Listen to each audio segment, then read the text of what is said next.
जैसे हमको देखना है राधिका रमण प्रसाद सिंह। अब हम लोग आ जाते हैं प्रेमचंद युगीन में कि प्रेमचंद युगीन में कौन कौन से लेखक हैं उनके। ठीक है, तो ये जो है प्रेमचंद युगीन के लेखक हैं। तो इसमें देखें राधिका रमण प्रसाद सिंह,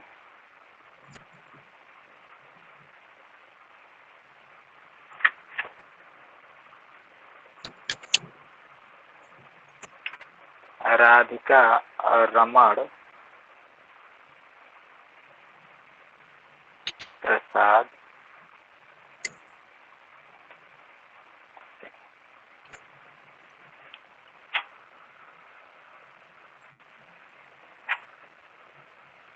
इनके जो उपन्यास हैं,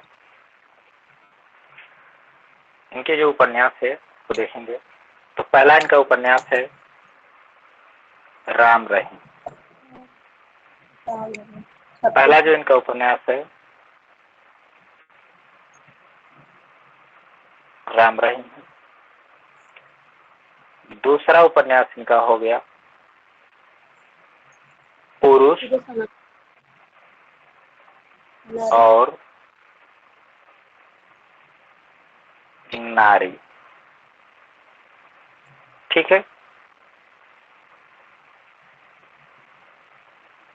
तीसरा जो उपन्यास है माया मिली न राम।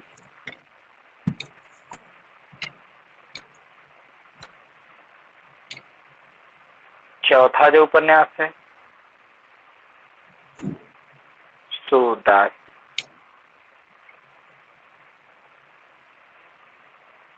पांचवा जो इनका उपन्यास है टूटा हीरा।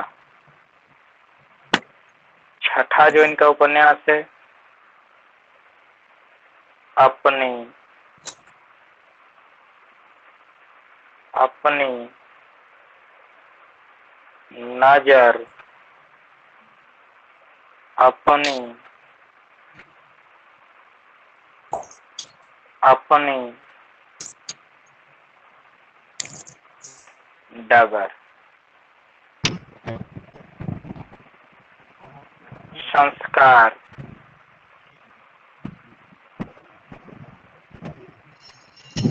संस्कार। आठवां जो इनका उपन्यास है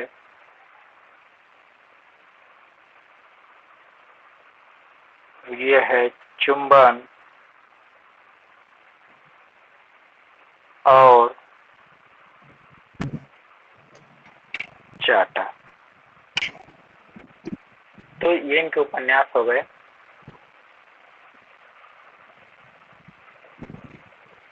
अब देखिए 8 उपन्यास इनके हैं राधिका रमण प्रसाद सिंह के। कौन कौन? राम रहीम। तो राधिका रमण प्रसाद सिंह, राधिका रमण प्रसाद सिंह। ठीक है, राधिका रमण प्रसाद सिंह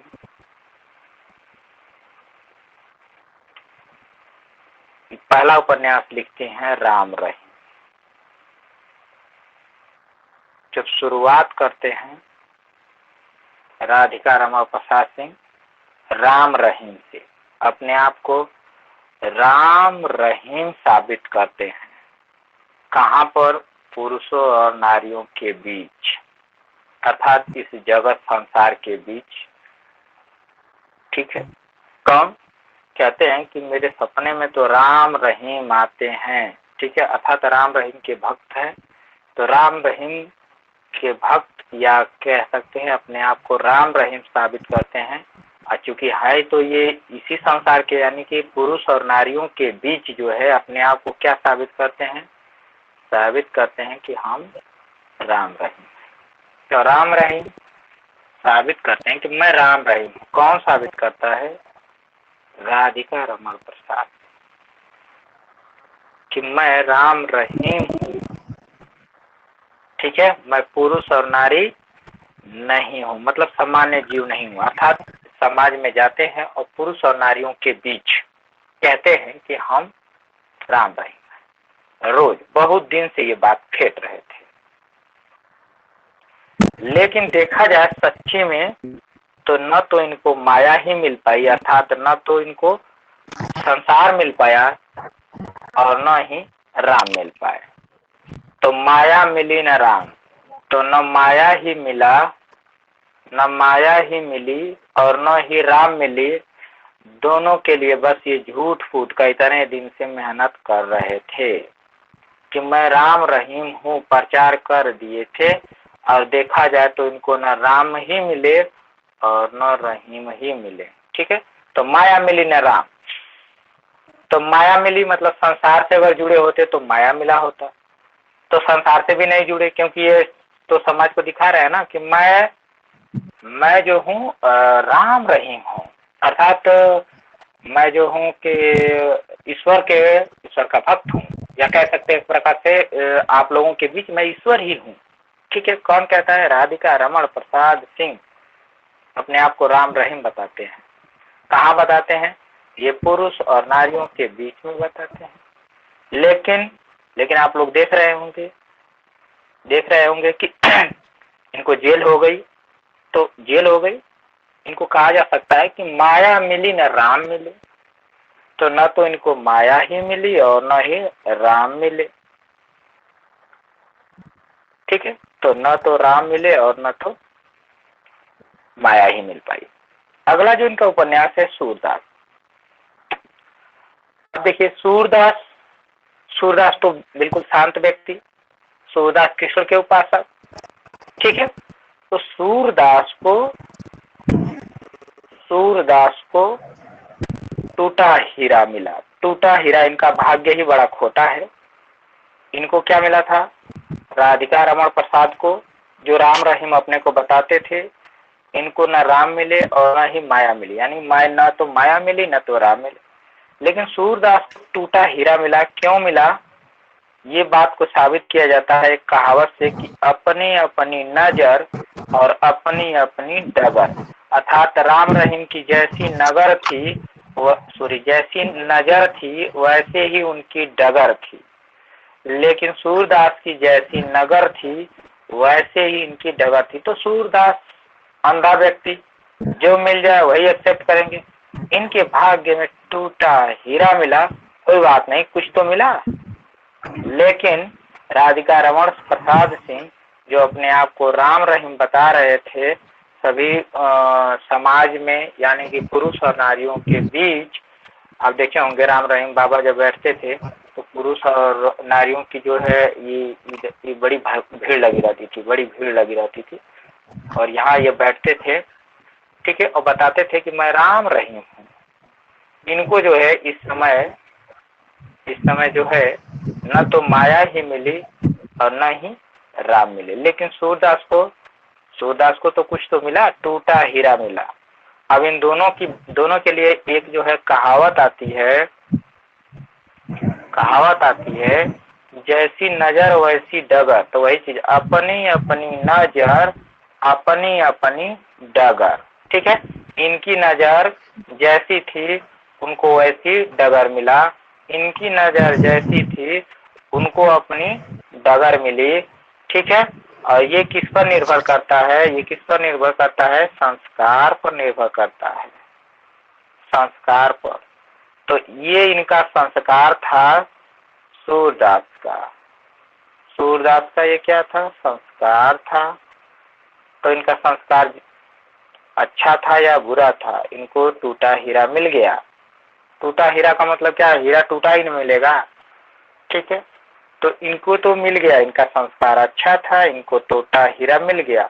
पर राम रहीम यानी राधिका रमण प्रसाद जी का जो संस्कार था वो कैसा था? यहाँ देखेंगे, ये रहा इनका संस्कार। इनको चुंबन मिला और चाटा भी मिलता था कभी कभी। ठीक है, तो इनको दोनों चीज मिला। किनको? ये रहे राम रहीम को, तो इनका ये संस्कार रहा। ठीक है, ये इनको चुंबन भी मिलता था बड़े कभी कभी दुलार भी इनको बहुत ज्यादा मिल जाता था, तो चुंबन भी मिल जाता था, कभी कभी चाटा भी मिल जाता था इनकी हरकतों पर। इसी वजह से इनको जो है, इनको क्या मिला, न तो राम मिले न तो रहीम मिले। ठीक है, चलिए याद हो गया होगा जहां तक उम्मीद है। अब देखेंगे रामेश्वर शुक्ल अंचल को। ठीक है, अगले जो उपन्यासकार हैं रामेश्वर शुक्ल अंचल, इनके ज्यादा उपन्यास नहीं है। रामेश्वर शुक्ल अंचल,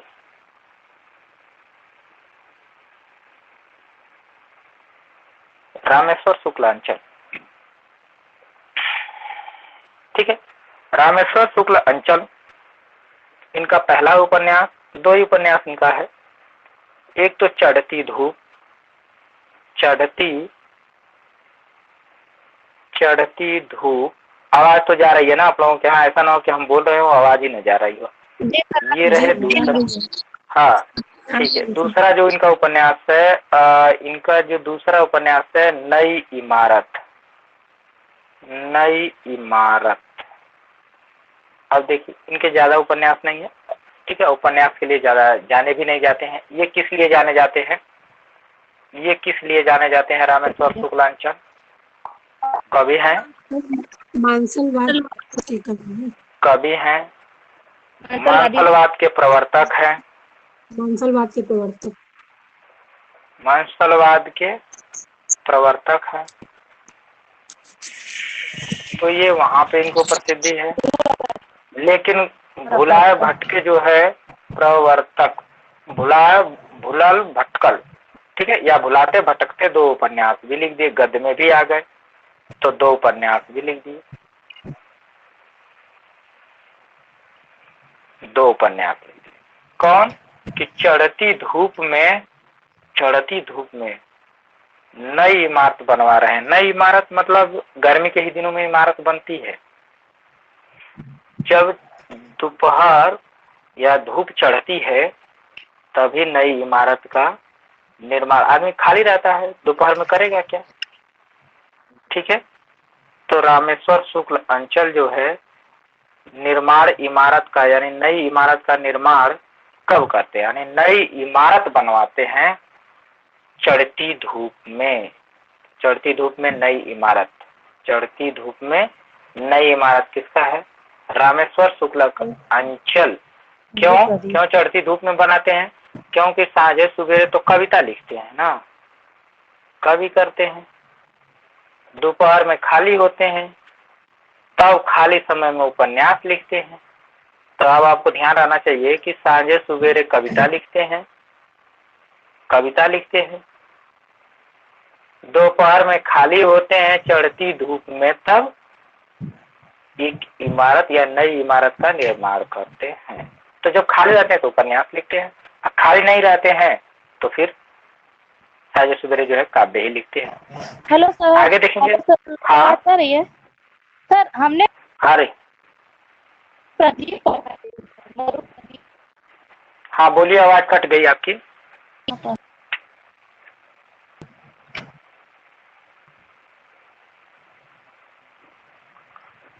मैंने ये कहा, देखिए सर, मैंने ये, इसमें है क्या हुआ?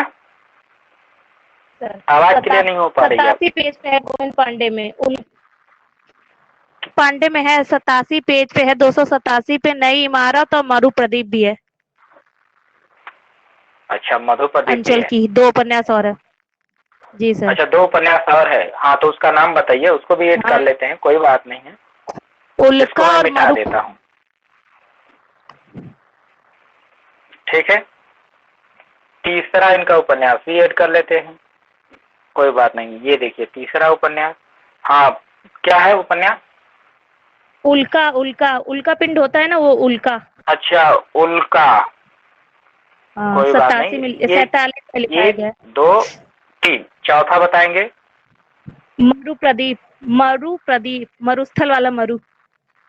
अच्छा, मरु, हाँ, मरु प्रदीप। ठीक है, कोई बात नहीं, ऐड हो गए। चलिए, तो ये जो है दोपहर में व्यक्ति खाली होते हैं। कौन? रामेश्वर शुक्ल अंचल। कब खाली होते हैं? दोपहर के टाइम। ठीक है, रामेश्वर शुक्ल अंचल। ठीक है, ये कवि हैं, कवि। ये क्या करते हैं? कविता करते हैं।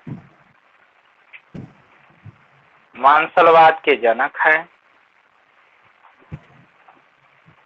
मानसलवाद के जनक है। तो ये देखिए, शाम और सुबह, सुबह शाम, सुबह शाम, सुबह शाम कविता करते हैं, क्योंकि कविता ज्यादा करते हैं। ठीक है, कविता के लिए ज्यादा प्रसिद्धि इनको मिली, तो सुबह शाम कविता किए।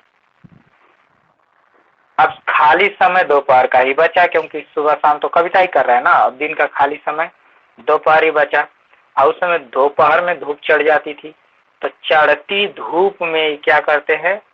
इमारत का निर्माण करते हैं, नई इमारत बनाते हैं, नई इमारत बनाते हैं। ठीक है, और एक और काम करते हैं, एक और टाइम बच गया इनका, रात्रि का समय बच गया। तो रात्रि का समय ये क्या करते हैं? रात्रि का समय, ये भी इनका टाइम बच गया। इस टाइम को ये उल्का पिंड गिनते हैं, यानी उल्का गिनते हैं। कहाँ पर गिनते हैं? मरुस्थल में, मरु प्रदीप। ठीक है, उल्का की काउंटिंग करते हैं, उल्का पिंडों की काउंट करते हैं।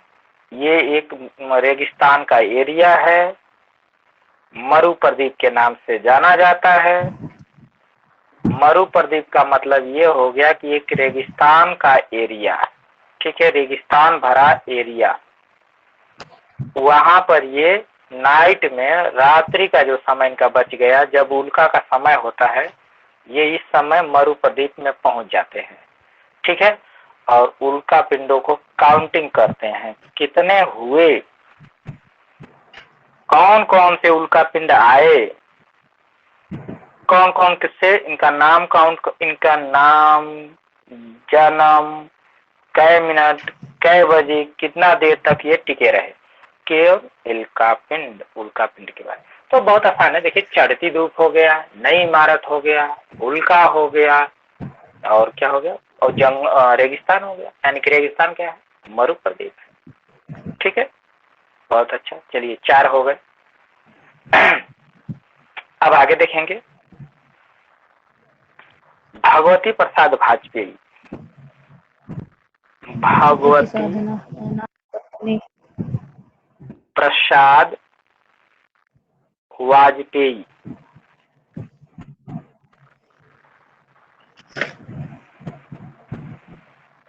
भगवती प्रसाद वाजपेयी,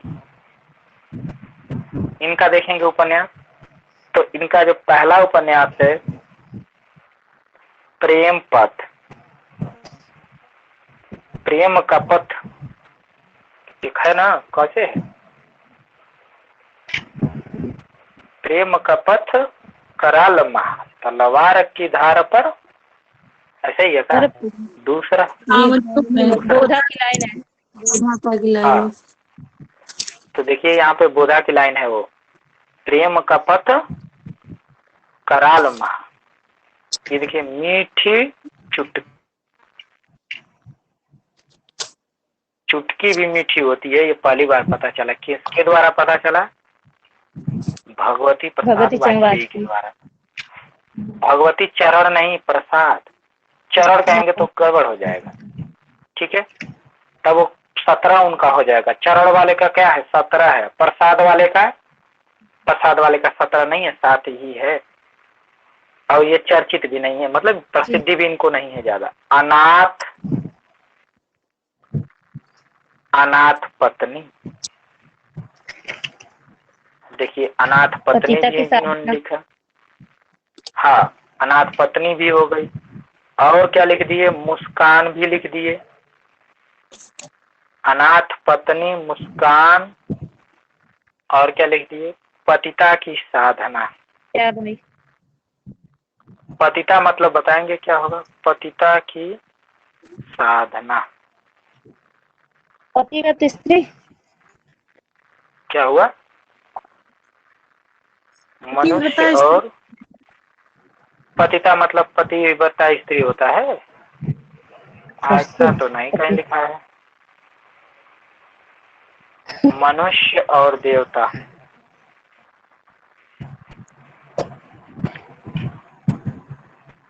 पतित मतलब क्या होता है? तो पतित तो ठीक है, पापी होता तो फिर तो है। आप लोग तो अभी बोले कि पतिता मतलब होता है पतिव्रता स्त्री। और यहाँ देखेंगे 7 नंबर। क्या होता है सर एक पतित मतलब?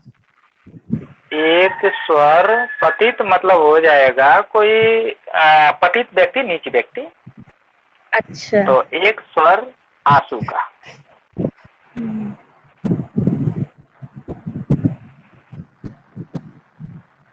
आंसू का। तो यहाँ क्या है? पतिता है मतलब कोई स्त्री है, ठीक है, कोई स्थिति है, तो उसी की साधना हो रही है। ठीक है, उसी की क्या है? साधना। वो अपने आप को साध रही है। क्यों साध रही है? पवित्र होने के लिए। क्या होने के लिए? पवित्र होने के लिए, अर्थात सिद्धि प्राप्त करने के लिए, चाहे जो भी हो। कहने का मतलब कि हम अपने आप को क्यों साध रहे हैं? अपना लक्ष्य पाने के लिए। तो वो भी अपने आप को साध रही है। क्यों साध रही है? मतलब उसका जो लक्ष्य है उसे पाने के लिए। तो पतिता की साधना। मनुष्य और देवता।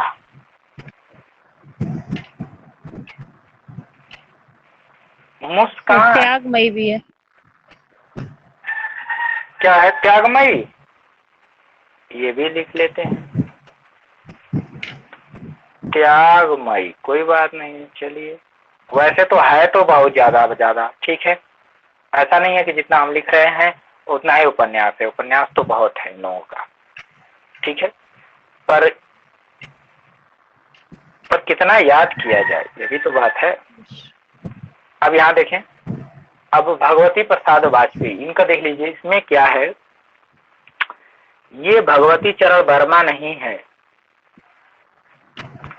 ये भगवती है। भगवती, भगवती मतलब पार्वती जी।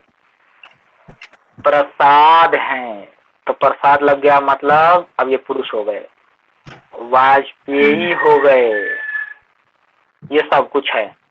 ये भगवती भी हैं, यानी स्त्री भी हैं, पुरुष भी हैं, प्रसाद भी हैं, वाजपेयी भी हैं, सब मिक्सचर हैं। कौन?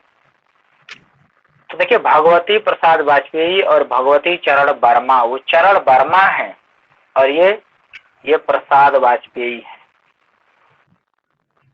ये ध्यान रखना है कि ये जो है प्रसाद वाजपेयी हैं। दो लोग व्यक्ति, एक भगवती चरण वर्मा और एक भगवती प्रसाद वाजपेयी। भगवती चरण वर्मा उपन्यास में उनको प्रसिद्धि मिली। किनको? उनको। और वो कब के हैं? वो कब के हैं? तो प्रेमचंदोत्तर युग में आते 1930। हैं। कब आते हैं? प्रेमचंद युग के बाद आते हैं।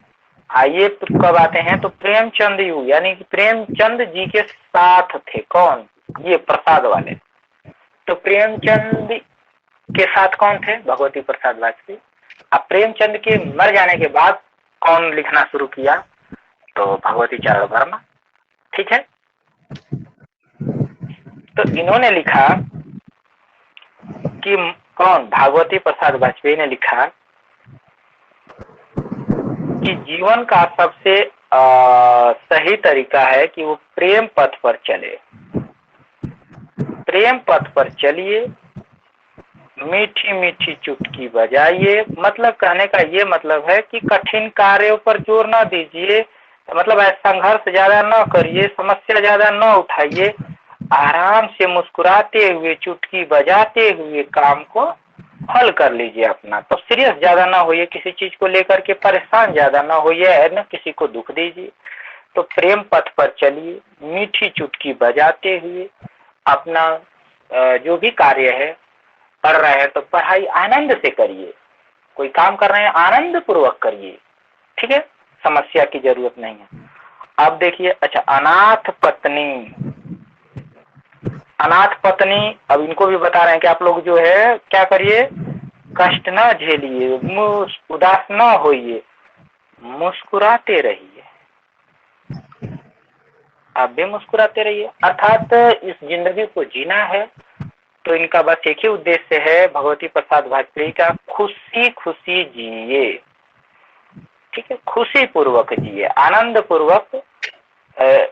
जब जन्म मिला है तो आनंद पूर्वक यानी खुशी खुशी जीवन को बिताइए, किसी चीज को लेकर के दुखी न होइए, ठीक है, कि मुझको ये नहीं मिला, मुझको ये नहीं मिला, मुझको ये नहीं मिला, कुछ लेकर नहीं जाएंगे, आराम से चलिए। प्रेम पथ मतलब सबके साथ स्नेह रखिए, किसी को दुख न करिए, ठीक है, आनंद से चलिए, जिए, मीठी चुटकी बजाइए, ठीक है, और आसानी से कोई कार्य कर लीजिए। अनाथ पत्नी, तुम लोग जो है कि मुस्कुराते हुए जिंदगी को व्यतीत करिए। कैसे? जैसे एक पतिता जो है साधना करती है, साधना मतलब क्या करती है, एक पतिता अपने को साधना करती है कि मैं क्या रहूं, मैं भी श्रेष्ठ हो जाऊं, श्रेष्ठ। तो पतिता की साधना है किसके लिए? तो कौन साधना करेगा? एक ही व्यक्ति कर सकता है, जो पतित है, जो नीचे जा चुका है, गिर चुका है किसी की निगाहों में, वो थोड़ा परिश्रम करे, अपने आप को उठाए। बाकी लोग जो उठे हैं तो आराम से पूरा खुशहाली से पूरी जिंदगी जिए, सबके साथ खुश रखें, मतलब सबको खुश रखें। तो इनका बस एक ही फंडा है कि सबको, किसी को दुखी नहीं देखना है, सॉरी दुखी नहीं करना है अपने वजह से। कौन? भगवती प्रसाद वाजपेयी कहते हैं कि प्रेम पथ यानी सबके साथ प्रेम मार्ग बिछाए रखिए, सबके साथ प्रेम मार्ग खोले रखिए, यानी प्रेम का मार्ग, प्रेम पथ पर चलिए, किसी को दुखी न करिए, मीठी चुटकी बजाइए, मीठी चुटकी मतलब आनंद पूर्वक किसी भी कार्य को चुटकी में कर लीजिए, यानी कि आसानी से कर लीजिए, कठिनाई न दीजिए, कष्ट न दीजिए शरीर को, या तो किसी दूसरे को, ये ना कि जबरदस्ती चलो तुमको यही करना है, करो, अरे कोई बात नहीं, नहीं हुआ, जो हुआ उसे करिए, ठीक है, काफी है, जितना हो जाए उतना ही करिए, वो क्या है, काफी है। अनाथ पत्नी, तुम लोग भी मुस्कुराते रहिए, मुस्कुराते रहिए। और पतिता जो है वो साधना करती है, पतिता की साधना। पर पतिता मतलब होता है जिसका नैतिक पतन हो चुका हो।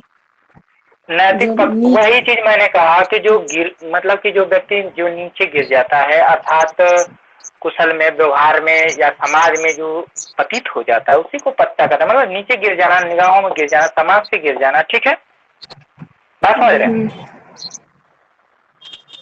पतित का मतलब ही होता है कि जो व्यक्ति निगाहों में गिर गया, क्या मतलब, सबकी निगाहों, पूरी समाज से गिर गया, तो इसका मतलब यही होता है कि वो किस चीज में गिरा होगा, यानी समाज के जो रूल है उस रूल पे नहीं चला होगा, रूल से हट करके गया होगा, तभी तो गिरा होगा, ठीक है, तो पतिता हो जाता है। तो पतिता साधना करेगा, तो साधना क्यों करेगा? अपने आप को फिर समाज में लाने के लिए, ठीक है। पतित व्यक्ति क्या करेगा? फिर अपने आप को समाज में लाए, तो उसके लिए साधना करेगा, कष्ट सहेगा, उसको जो पनिश मिला होगा उसे वो भोगेगा, बात समझ गए? तो जो भी है साधना अलग अलग होती है, जिस टाइप की साधना हो उसकी।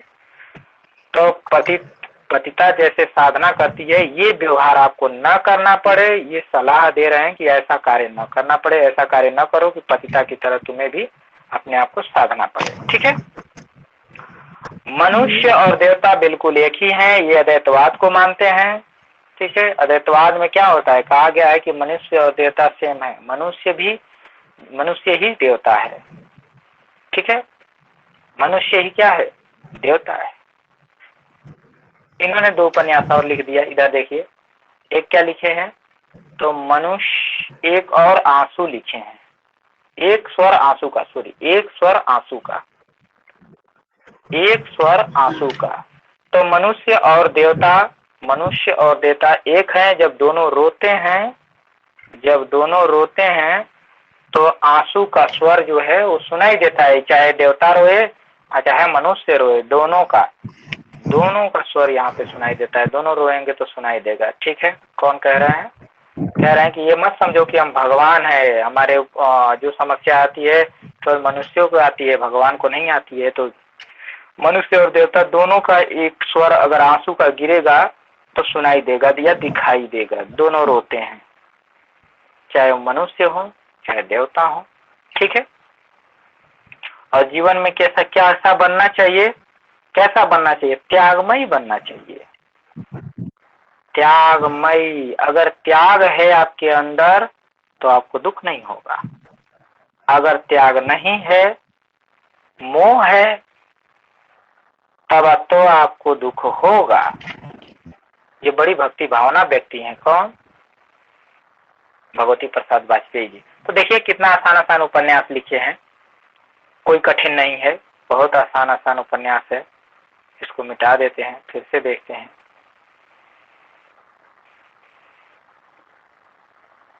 चलिए, भगवती प्रसाद वाजपेयी भक्तिपूर्ण व्यक्ति,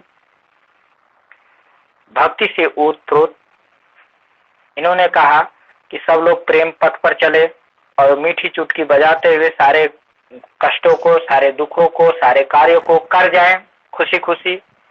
और अनाथ पत्नी भी, ये लोग भी दुखी न रहें, ये मुस्कुराते रहें, क्योंकि जीवन 70 वर्ष की होती है। पतिता की तरह अपने आप को साधे नहीं, ठीक है, पतिता की तरह अपने आप को साधे नहीं, मुस्कुराते रहें। यहाँ तो मनुष्य और देवता दोनों एक ही हैं, बिल्कुल समान है, सेम है। दोनों का एक स्वर अगर आंसू का गिरेगा तो वो आवाज देगा, जैसे मनुष्य का आवाज देता है तो देवता का भी देता है। ठीक है। जीवन में त्यागमयी बनो, और जीवन में कैसा बनो? त्यागमयी बनो। त्यागमयी मतलब त्याग करना सीखो। ठीक है। जो व्यक्ति त्याग करना सीखता है वो खुश रहता है। जो व्यक्ति त्याग करना नहीं जानता वो जीवन में क्या रहता है? दुखी रहता है। एक और उपन्यासकार आते हैं, ऐसे ही उपन्यासकार हैं जिनका नाम है प्रताप नारायण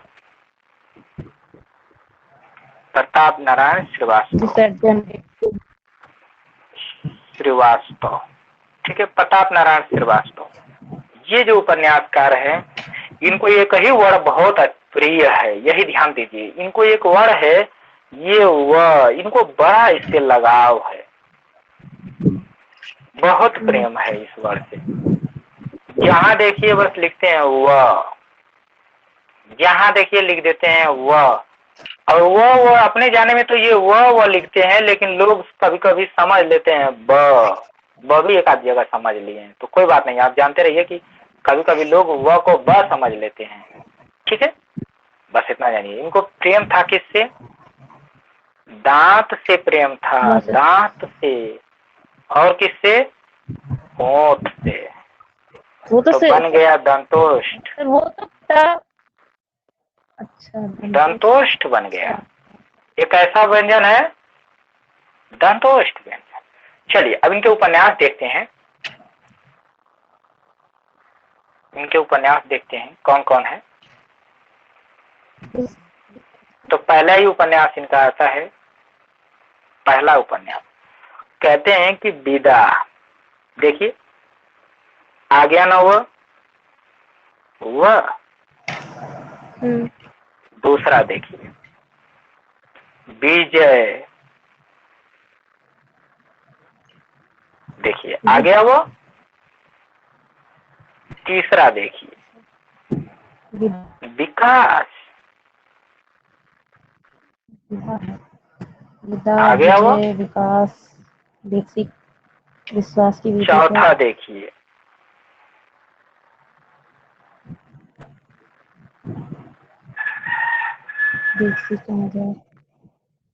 बेकसी का मजार।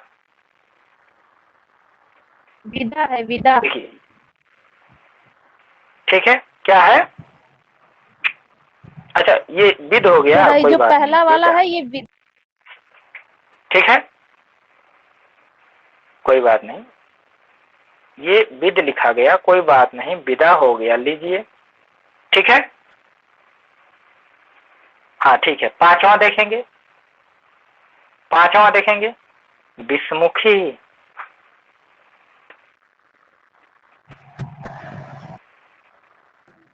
देखिए आ गया वो। छठा देख लीजिए, वेदना।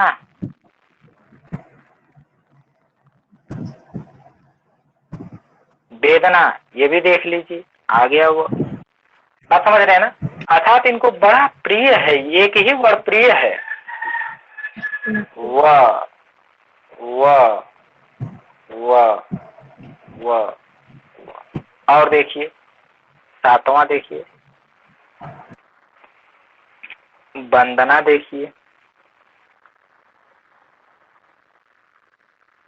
आठवां, देखिए वंचना, देखिए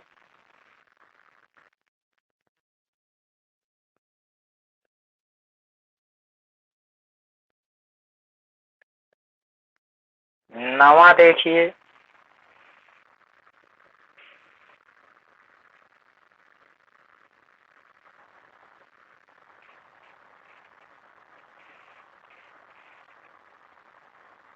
देखिए यहाँ भी वह, यहाँ भी वह, यहाँ भी वह, यहाँ भी वह। 10 नंबर का देखिए, 10 नंबर का देखिए, उन्होंने लिखा विपथगा। किसी की कहानी भी है, याद करिए। 11 नंबर का देखिए,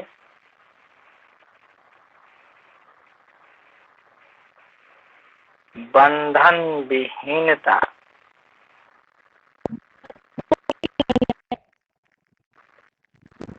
ये भी देखिए आ गया वो।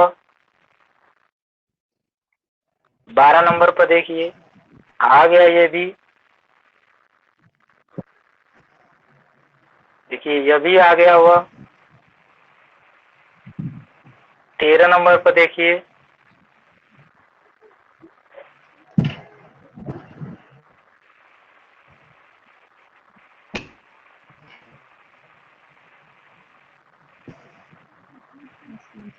देखा है,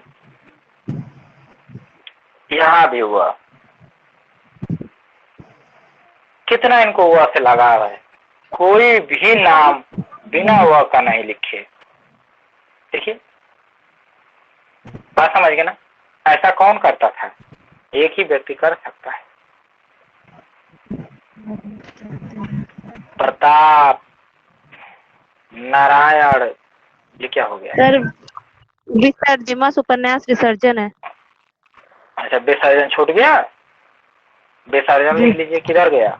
नहीं लिखे हैं इसमें? विदा, विजय, नहीं, शायद विकास, नहीं लिखे। व्यक्ति, विस्मुखी, वेदना, ठीक, वंदना, वंचना, विनाश के बादल। हाँ ठीक है, 14 नंबर पर लिख लीजिए,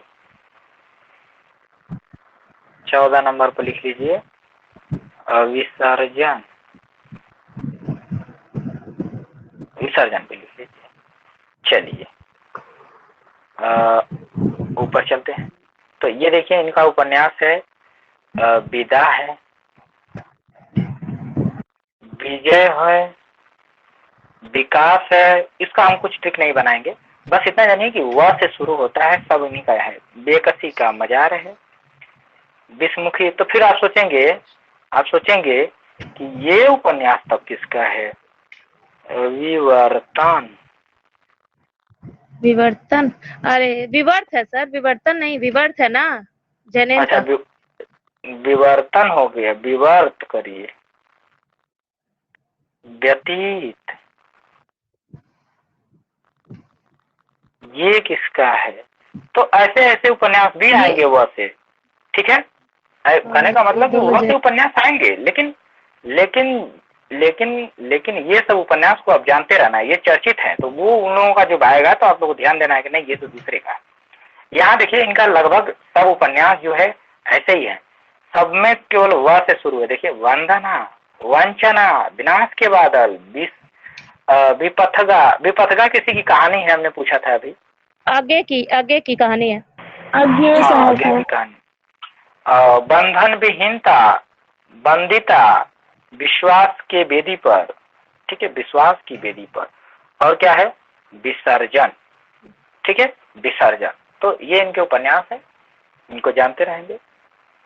अब चलते हैं आगे, आगे चलते हैं अगले जो उपन्यासकार हमारे पास आते हैं, वृंदावन लाल वर्मा को आप लोग जानते हैं, जो ऐतिहासिक उपन्यासकार के रूप में जाने जाते हैं, यानी ऐतिहासिक उपन्यास के जनक भी माने जाते हैं। ठीक है, नहीं जनक नहीं माने जाते हैं, मतलब जी सर। जनक जनक जनक तो किशोर लाल गोस्वामी है, क्योंकि जो सबसे पहले लिख दे वो जनक होता है। तो जब प्रेमचंद से पहले उपन्यास की शुरुआत हुई तो वहाँ ऐतिहासिकता या इतिहास भरे उपन्यास को लिखने वाला पहला व्यक्ति किशोरी लाल गोस्वामी, तो उनको जनक माना जाता है। ठीक है, मतलब ये जो है प्रसिद्ध है ऐतिहासिक उपन्यास के लिए। ठीक है, बस इतना जानिए। कौन? वृंदावन लाल वर्मा।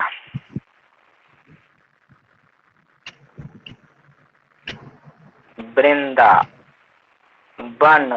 लाल वर्मा, ये कुछ सामाजिक उपन्यास भी लिखे, लेकिन सामाजिक उपन्यास के लिए इनको ज्यादा प्रसिद्धि नहीं मिली। पहले सामाजिक उपन्यास लिख देते हैं। सामाजिक उपन्यास,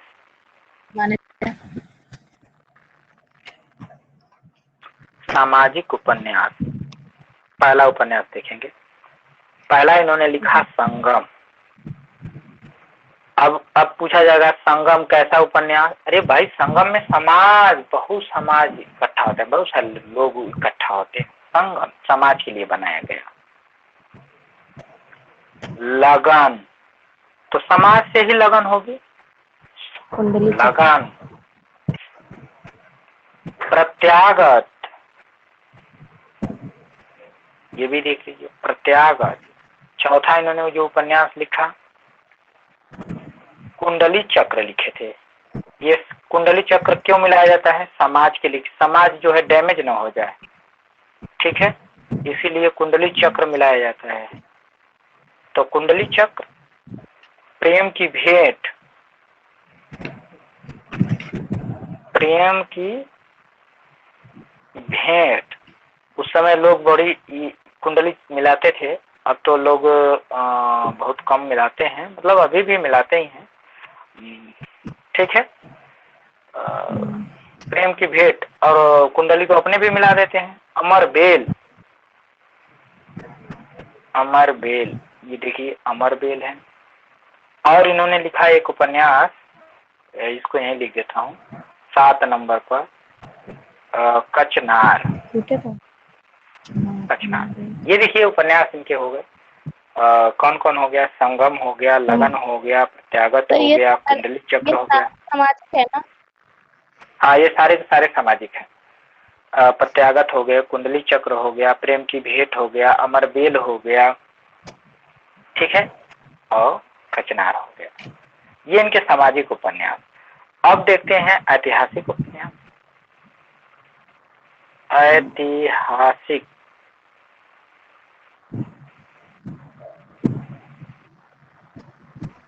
ऐतिहासिक उपन्यास,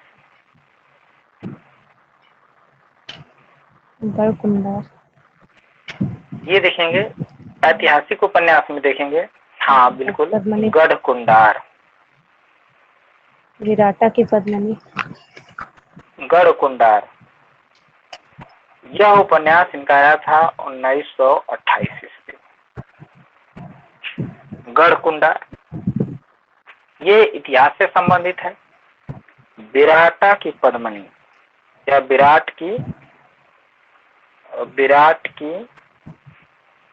पद्मिनी, विराट की पद्मिनी जो आई 1936 में। अब लिखते हैं ये मृगनयनी। बताएंगे कौन सा समास होगा? मृगनयनी, कर्मधारय होगा। इसको ज्यादातर बहुब्रीही में रखा जाएगा। ठीक है, अगर बहुब्रीही नहीं मिलेगा तो आप कर्मधारय रखेंगे। सर जैसे अब सर लंबोदर के लिए हम लोग जानते हैं कि गणेश जी को कहा जाता है, मृगनयनी किसको कहा जाता है? ऐसा कोई पर्टिकुलर कोई है जिसे कहा जाता है? हमें तो नहीं पता। हाँ, कोई होगा। ठीक है, जो मृगनयनी होगी। अगर मृगनयन कह दे, मृगनयन, मृग नहीं, मृगलोचन चाहे मृगनयन, ध्यान देना। मृगनयन या मृगलोचन, तो ये कर्मधारय होंगे। जी ठीक है, सर एक विशेष कर्मधारय होंगे।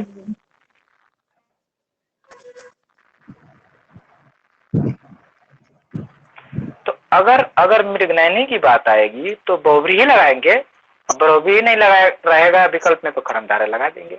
ठीक है, तो ये सब उपन्यास नहीं है, मृगनयनी उपन्यास है, मृगनयनी। ठीक है, इतिहास से है जुड़ा हुआ। चौथा देखेंगे इसमें, और जो मृगनयनी इनका उपन्यास है ये सर्वश्रेष्ठ उपन्यास है इनका। किनका? वृंदावन लाल वर्मा। हाँ, सर्वश्रेष्ठ उपन्यास।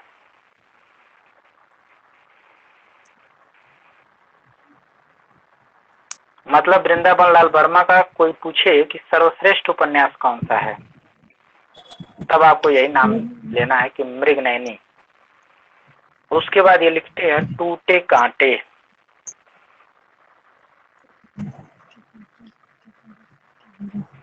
टूटे कांटे कब लिखते हैं? 1954 में, 1954 में। ठीक है, मृगनयनी का भी डेट लिख लीजिए कि मृगनयनी कब लिखा गया था। कहाँ लिखे इसका जगह, इसको कलर चेंज करके लिख देते हैं। 1950। ठीक है, चलिए पांचवा जो उपन्यास है अहिल्या बाई लिखे थे।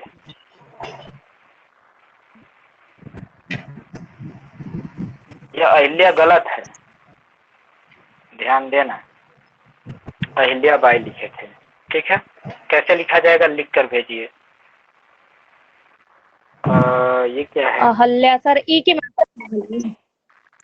मात्रा नहीं रहेगा। हाँ ठीक, ई की मात्रा नहीं रहेगी। माधव जी सिंधिया, ये किनका उपन्यास था? माधव जी सिंधिया। सर आपने संगम बोला था पर संगम लिखा नहीं। अच्छा उसमें लिखे थे ना। हाँ ठीक। क्या हुआ? नहीं सर, कुछ नहीं, कंफ्यूज हो रहे थे हम। ये संगम है। ठीक है सर। माधव जी सिंधिया। ठीक है, बहुत सारा उपन्यास ये इतिहास से जोड़ के लिखे हैं। अब देखेंगे सातवां जो उपन्यास है इनका, भुवन, पूछा भी जाता है, ये भी ध्यान रखिएगा, इनके उपन्यास पूछे जाते हैं। भुवन विक्रम 1957 में, यानी 1957 में। इंग्लिश में बोलेंगे तो याद नहीं होगा, हिंदी बोलते रहिए, हिंदी में ही याद होगा। ठीक है, रामगढ़ की रानी,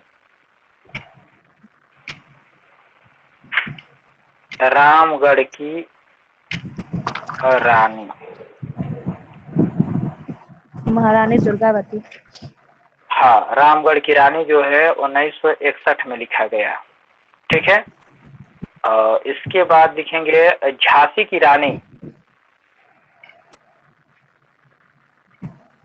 झांसी की रानी, झांसी की रानी लिख दे तो भी कोई बात नहीं, झांसी की रानी लक्ष्मीबाई लिख दे तो भी कोई बात नहीं, यही उपन्यास है। ठीक है,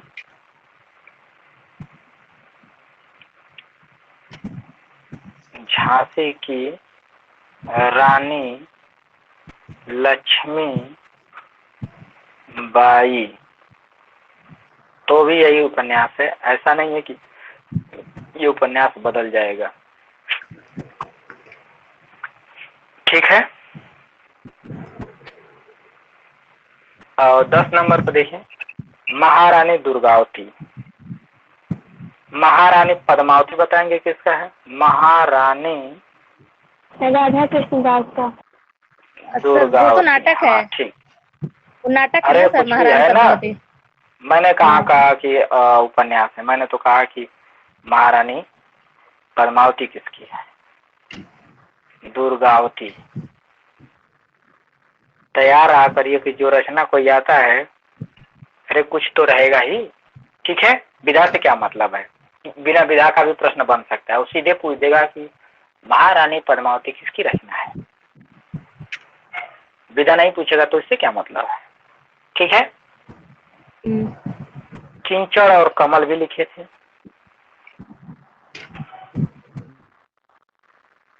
और महाराणा प्रताप भी लिखे थे। किंचड़ प्रताप, जयशंकर प्रसाद का काव्य भी है ना। और हाँ, कमल, किंचड़ और कमल। और क्या लिखेंगे? सोती आग। अब देखिए यहाँ पर आ गया सोने वाला, सोती आग। ये सब ऐतिहासिक है। और क्या लिखे? देवगढ़ से बिलोंग करते थे, मतलब बुंदेलखंड एरिया से। तो इन्होंने लिखा देवगढ़ की मुस्कान। देवगढ़ की मुस्कान। देवगढ़ की मुस्कान। मुस्कान किसी का उपन्यास है, बताएंगे? मुस्कान, मुस्कान अभी तो पर लिखे हैं सर। मुस्कान भगवती प्रसाद वाजपेयी का। अच्छा, हम कहें कि लेखक का नाम अभी तो लिखे हैं। बुंदेलों की आन बान, ये भी देखिए। बुंदेलों की, ये देखिए बुंदेलखंड में के थे, देवगढ़ लिख दिए। बुंदेलों के आन बान। बुंदेलों के हरबेलो मुख नहीं, बुंदेलों के मुख सुनी हरबोले के, बुंदेरे हरबोलों के मुंह। हमने सुनी कहानी थी, खूब लड़ी मर्दानी बातें झांसी वाले रानी थी। तो देखिए वो भी उधर ही की थी। तो उन्होंने लिख दिया बुंदेलो। उनके ये क्या लिख रहे हैं हम? हाँ, बुंदेलों की आन बान लिखना है मुझको। तो ये के का मात्रा नहीं रहेगा। ठीक है, ये रहेगा बुंदेलों की आन बान। शान, शान नहीं लिखेंगे, आन बान का। आन बान, बुंदेलों की आन बान। और क्या लिखेंगे? शौर्य पराक्रम। बुंदेलों की आन बान किसमें है? शौर्य पराक्रम दिखाने में है। शौर्य पराक्रम। ठीक है, तो ये इनके उपन्यास हो गए, 15 उपन्यास हो गए। ठीक है, कौन कौन से हो गए? 15। और ये भी है कुछ सामाजिक है, तो देखेंगे।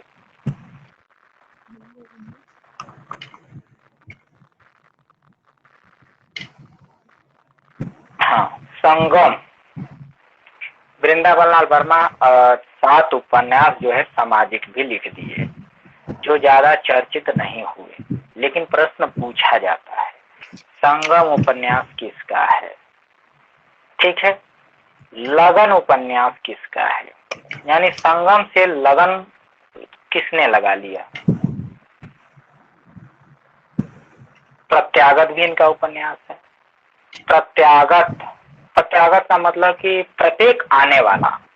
आगत मतलब आने वाला, आगत मतलब आया हुआ, प्रति मतलब प्रत्येक, मतलब सभी, सभी आए हुए। तो सभी आने वालों से यानी सभी प्रत्यागतों से, ठीक है, संगम में आने वाले यानी कि संगम में आए सभी प्रत्यागत से लगन लगा लिया किसने? ये वृंदावन लाल वर्मा। इनका जन्म जानते हैं क्या हुआ था? 1890। इनका जन्म बताएंगे?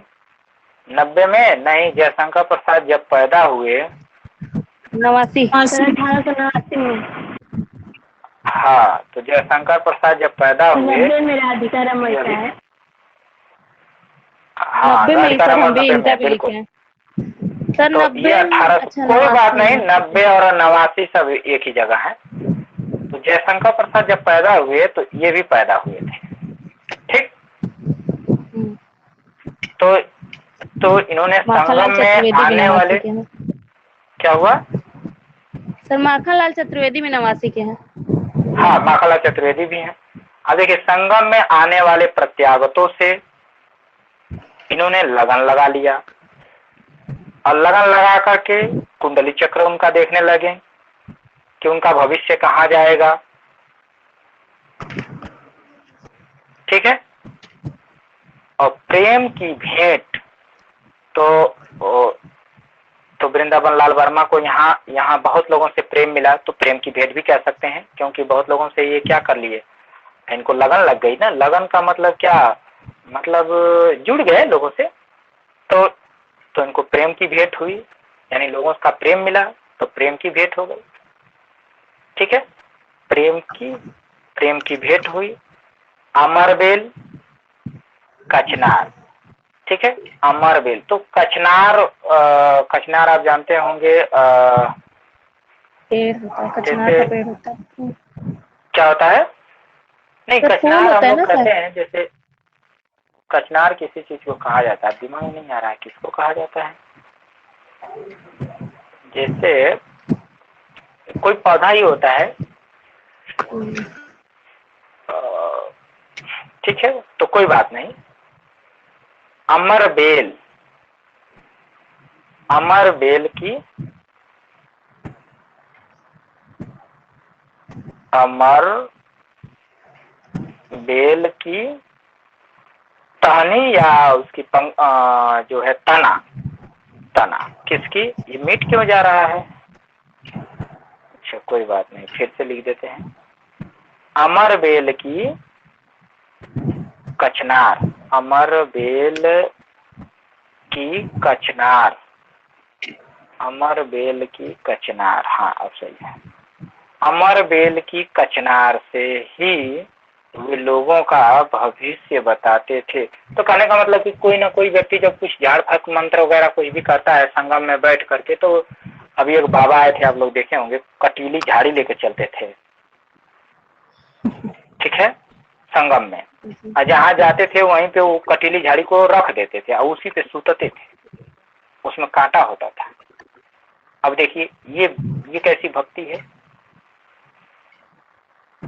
बात समझ गए।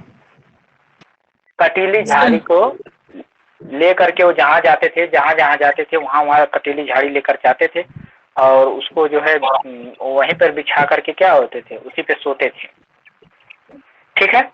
और ये वृंदावन लाल वर्मा जब संगम में जाते थे, कहीं भी संगम लगता था तो अमरबेल की कचनार लेकर के जाते थे, क्योंकि उनको पता है कि क्या करना है, संगम में आए हुए लोगों से, संगम में आए हुए प्रत्यागतों से लगन लगाना है, लगन यानी कि स्नेह बांटना है, उनका कुंडली चक्र देखना है, उनका भविष्य देखना है, ठीक है, और उनका प्रेम पाना है, उनका स्नेह पाना है। ये वृंदावन लाल वर्मा का स्ट्रेटजी रहा, ठीक है। आगे देखिए, आगे देखिए, ऐतिहासिक उपन्यास लिखते हैं, जब इतिहास की ओर जाते हैं, वो तो समाज के लिए संगम में आते हैं, लेकिन इतिहास के लिए संगम नहीं जाएंगे। कहाँ जाएंगे, जहाँ झांसी की रानी बुंदेलखंड की एरिया में जाएंगे, गढ़कुंडार जाते हैं। जब इतिहास की बात आती है तो संगम में नहीं जाते हैं, तब ये गढ़कुंडार जाते हैं। वहां विराट की पद्मनी, विराट की या विराटा की, ठीक है, विराट का है या विराटा का है, बात एक ही होगा। तो विराटा की पद्मनी, जहाँ की विराटा की पद्मनी थी या विराटा की पद्मनी, जिसको लोग मृगनयनी भी नाम से जानते हैं। आपने पूछा ना मृगनयनी बहुव्रीहि समास, ठीक, कौन कौन कही जाती है, तो यही समझ लीजिए, यही कही जाती है, विराटा की पद्मनी, ठीक है। तो हो गया, जब ये समझे रहेंगे, भले ना समझिए कि वो कौन है, और सीधा जानिए कि विराटा की पद्मनी को ही मृगनयनी कहा जाता है। मृगनयनी मतलब विराटा की पद्मनी, तब बहुव्रीहि आपका सही हो जाएगा, ठीक है, बात समझ गए। तो बहुव्रीहि भी हमारा सही हो जाएगा मृगनयनी से, मृगनयनी अर्थात विराटा की पद्मनी। तो जब ऐतिहासिक की बात आती है तो वृंदावन लाल वर्मा गढ़कुंडार जाते हैं, जहां विराटा की पद्मनी रहती, यानी जहां की विराटा की पद्मनी थी, जिसे लोग मृगनयनी कहते थे या कहते हैं, जो भी है। टूटे कांटे, टूटे कांटे,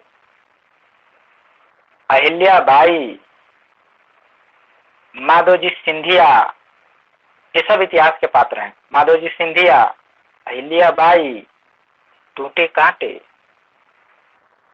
और क्या है, भुवन विक्रम सिंह, और भुवन विक्रम सिंह, रामगढ़ की रानी, रामगढ़ की रानी और झांसी की भी रानी, झांसी की भी रानी, महारानी दुर्गावती भी, और सब क्या हो गए, सब क्या हो गए, कीचड़ और कमल।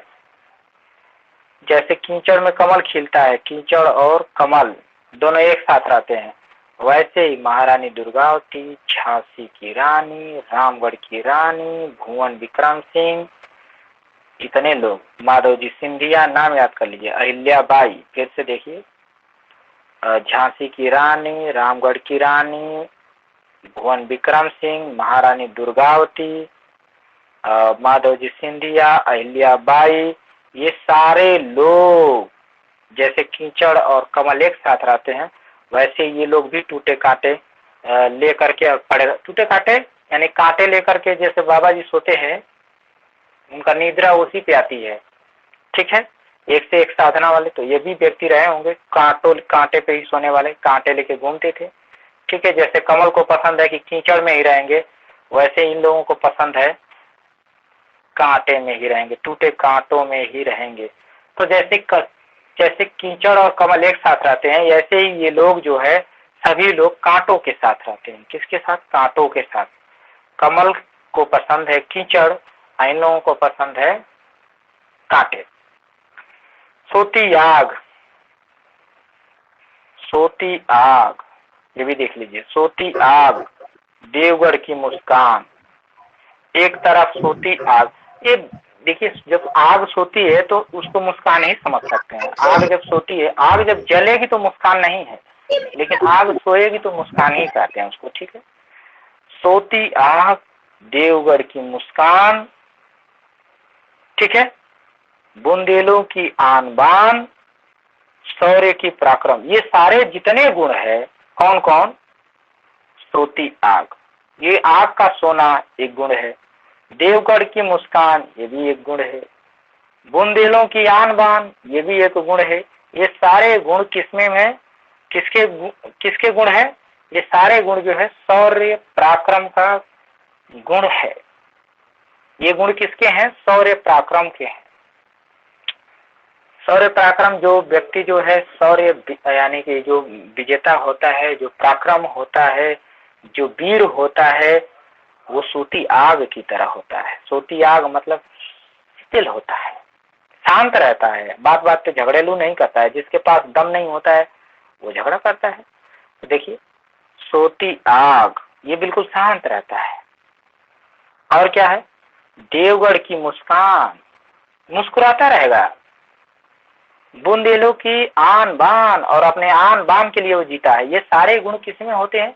ये सारे गुण शौर्य के होते हैं, शौर्य पराक्रम के होते हैं। ये सारे गुण किसके होते हैं? शौर्य पराक्रम के होते हैं। कौन कौन? तो आप जान ही गए कौन कौन होते हैं।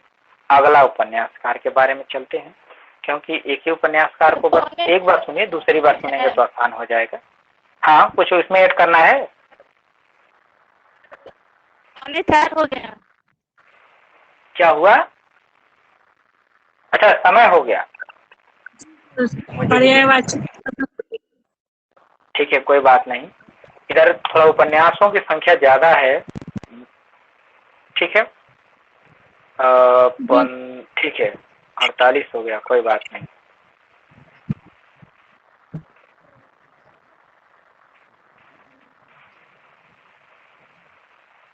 चलिए, तो इनको रहने देते हैं। ठीक है, इधर जो उपन्यासकार हैं इधर के ज्यादा खास नहीं है।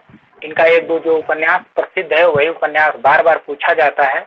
हम लोग चलते हैं जो है कि पर्यायवाची पे, कि कौन कौन पर्यायवाची हम लोग लिखे थे। थोड़ा सा इसको बैक कर देता हूँ ताकि टुकड़े में बन जाए वीडियो। ठीक है, अगला देखेंगे जो हम लोग कल देखे थे। कल के बाद, कल हम लोग देखे थे शायद देवता तक देखे थे क्या? सर देवता का देखे थे।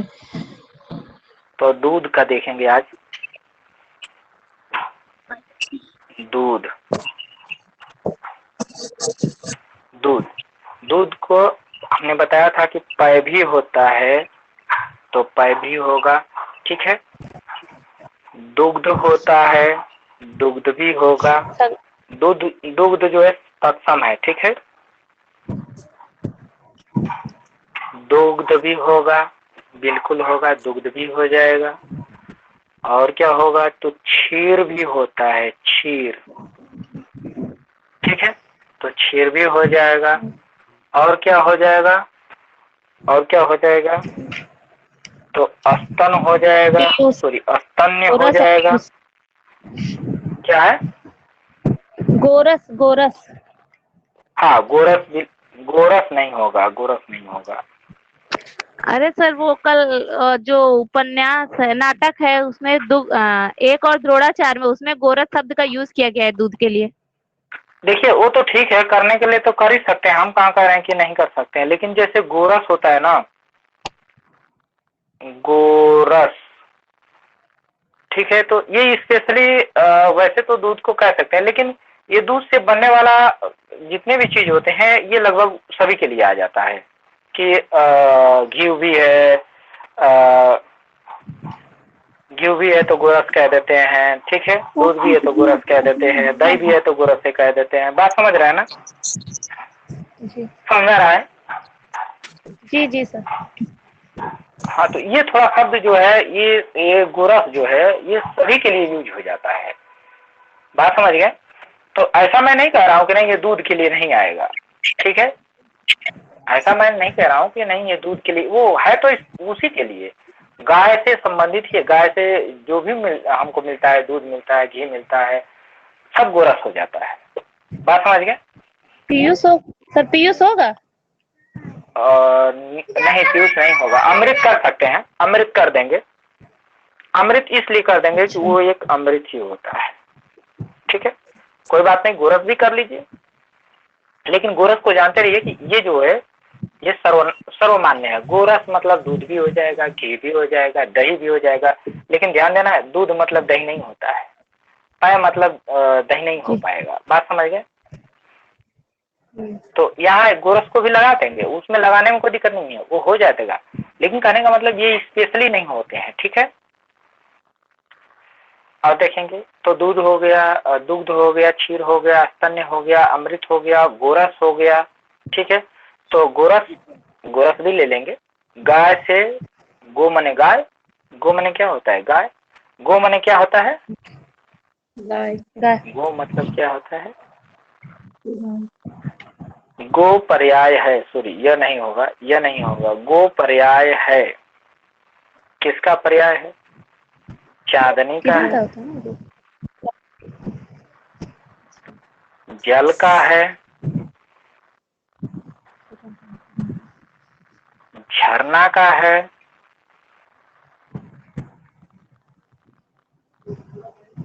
या फिर, ठीक है, या फिर किरण का है, किरण का, किरण का। हाँ ठीक, किरण का है, ठीक है। गाय, गाय का भी है, गाय विकल्प में नहीं है, जो विकल्प में रहेगा उसी का लगाएंगे, ठीक है। तो चलिए गाय का, पीयूष, पीयूष नहीं कहेंगे, ठीक है, अमृत कह देंगे, चलेगा। अब ये नहीं कि दूध के लिए सारे अमृत के जितने पर्यायवाची है सब यूज कर दे, बात समझे, ऐसा नहीं होगा। जी। तो देखिए पेय भी होगा, दुग्ध भी होगा, क्षीर भी होगा, स्तन्य भी होगा, अमृत भी होगा, गोरस भी हो जाएगा, ठीक है। तो इतने सारे इसके पर्यायवाची बन गए, कौन कौन बन गए, पेय, दूध, तो क्षीर, पेय, अमृत, स्तन्य। पेय माने जल भी होता है, हमने बताया था क्या बनता है, जल भी बनता है, तो जल भी हो गया तभी आपका, तो सर पेय माने जल, बादल क्या हुआ, पर्यायवाची है, बादल की पर्यायवाची, बादल की पर्यायवाची हाँ, तभी पयोधर होता है ना। पयोधर नहीं होता है, पयोध, पयोध, ठीक है। अच्छा पयोधर, समुद्र। धर करने की क्या जरूरत है, द लगा देने से ही बन जाएगा, ठीक है। जलद भी कह सकते हैं, जलद, जलद, जलधर कह देते हैं, जलधर, तो जलधर भी बन जाता है। चलिए इसको मिटा देते हैं। तो देखिए पय भी हो गया, दुग्ध भी हो गया, दुग्ध, दुग्ध तो जान ही रहे हैं, दुग्ध को कोई याद करता है, कोई नहीं याद करता है, इसको मिटाना भी मुश्किल। हाँ, दूध को कोई नहीं याद करता है। क्षीर को जान लीजिए, क्षीर, तो क्षीर मतलब खीर भी समझ लेते हैं लोग कि खीर हो गया। हाँ, खीर का तत्सम है क्षीर। हाँ, तो ये दूध, दूध भी हो जाता है, ठीक है, खीर भी हो जाएगा, खीर का तत्सम है तो खीर भी हो जाएगा, क्षीर भी हो जाएगा, ठीक है। और क्या होगा, अमृत, स्तन्य, स्तन्य तो आप जान ही रहे हैं, अमृत भी हो जाएगा, ये भी जान लीजिए।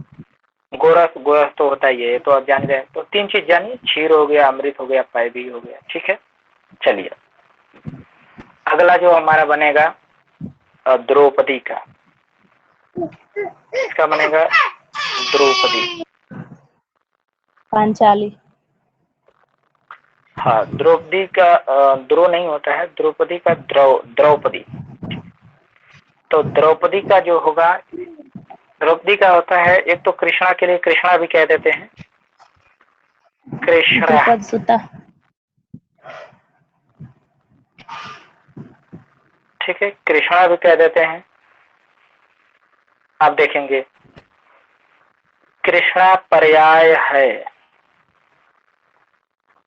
द्रौपदी का। कृष्णा पर्याय का भी है, है, राधा का भी है। हाँ, राधा का। राधा,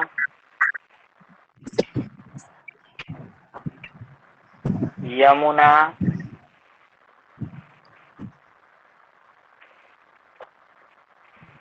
द्रौपदी, बताइए किसका है? सर द्रौपदी का, राधा का, तीनों का, तीनों का है सर। हाँ तीनों का है सर। हाँ ऑल ऑफ दीज, हाँ, ठीक है, ऑल ऑफ दीज।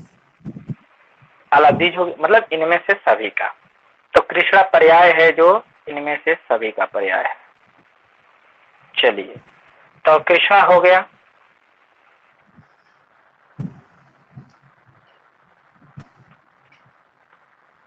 कृष्णा हो गया। उसके बाद जो है अगला देखते हैं,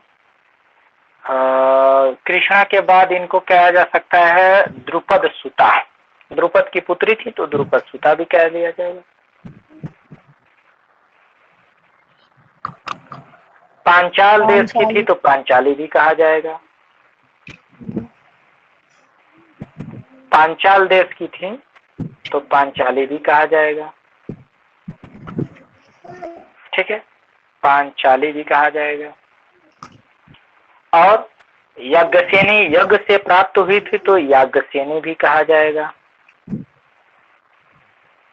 यज्ञ से प्राप्त होने वाले को यज्ञसेनी कह लिया जाएगा। और क्या कहा जाएगा? सैरंध्री कहा जाएगा, सैरंध्री भी कह लेंगे,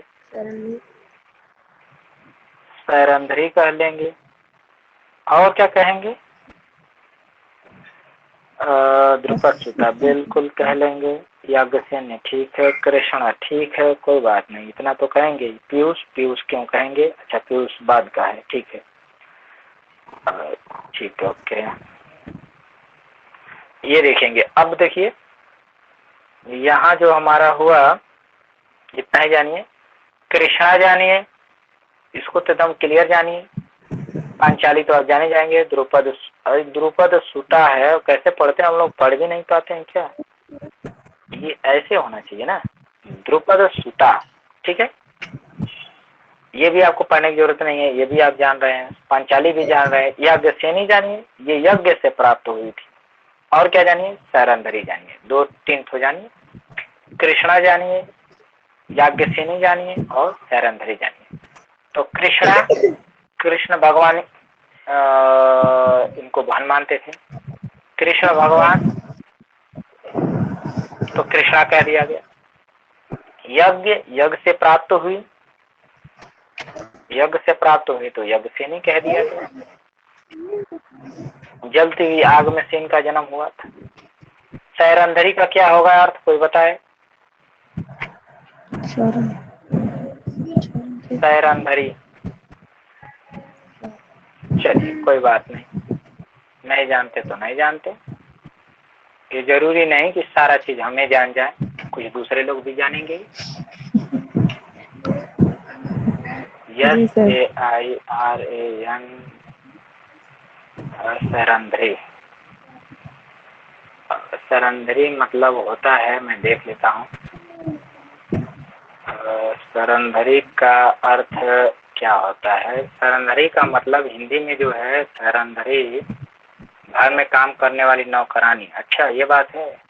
अज्ञातवास में राजा विराट के यहाँ द्रौपदी को छद्म वेश में परिवर्तित नाम है।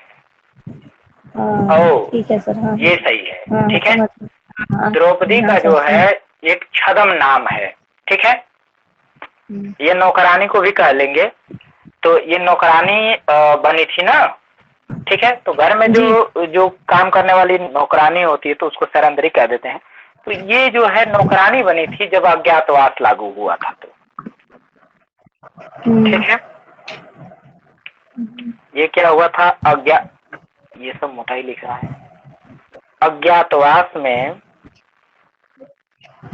अज्ञातवास में नौकरानी बनी थी। कौन?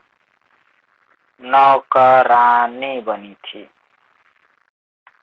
तो जब नौकरानी बनी थी, कोई रानी थी, उस रानी का ये बाल सवाती से श्रृंगार करती थी, जो भी चीजें है। तो इनका नाम सैरंधरी था। वहां पे क्या नाम था? सैरंधरी। तो द्रौपदी का नाम सैरंधरी था। तो ये छद्म नाम है। छद्म नाम मतलब थोड़े समय के लिए नाम रखा गया था, सैरंधरी। तो इनको सैरंधरी कहते हैं। अब समझ गए ना? समझ गए? सैरंधरी मतलब द्रौपदी का छद्म नाम। ठीक है, कृष्णा से संबंधित है तो कृष्णा, और याज्ञ से जन्म ली तो यज्ञसेनी। चलिए अब आगे चलते हैं। अब देखेंगे धनुष।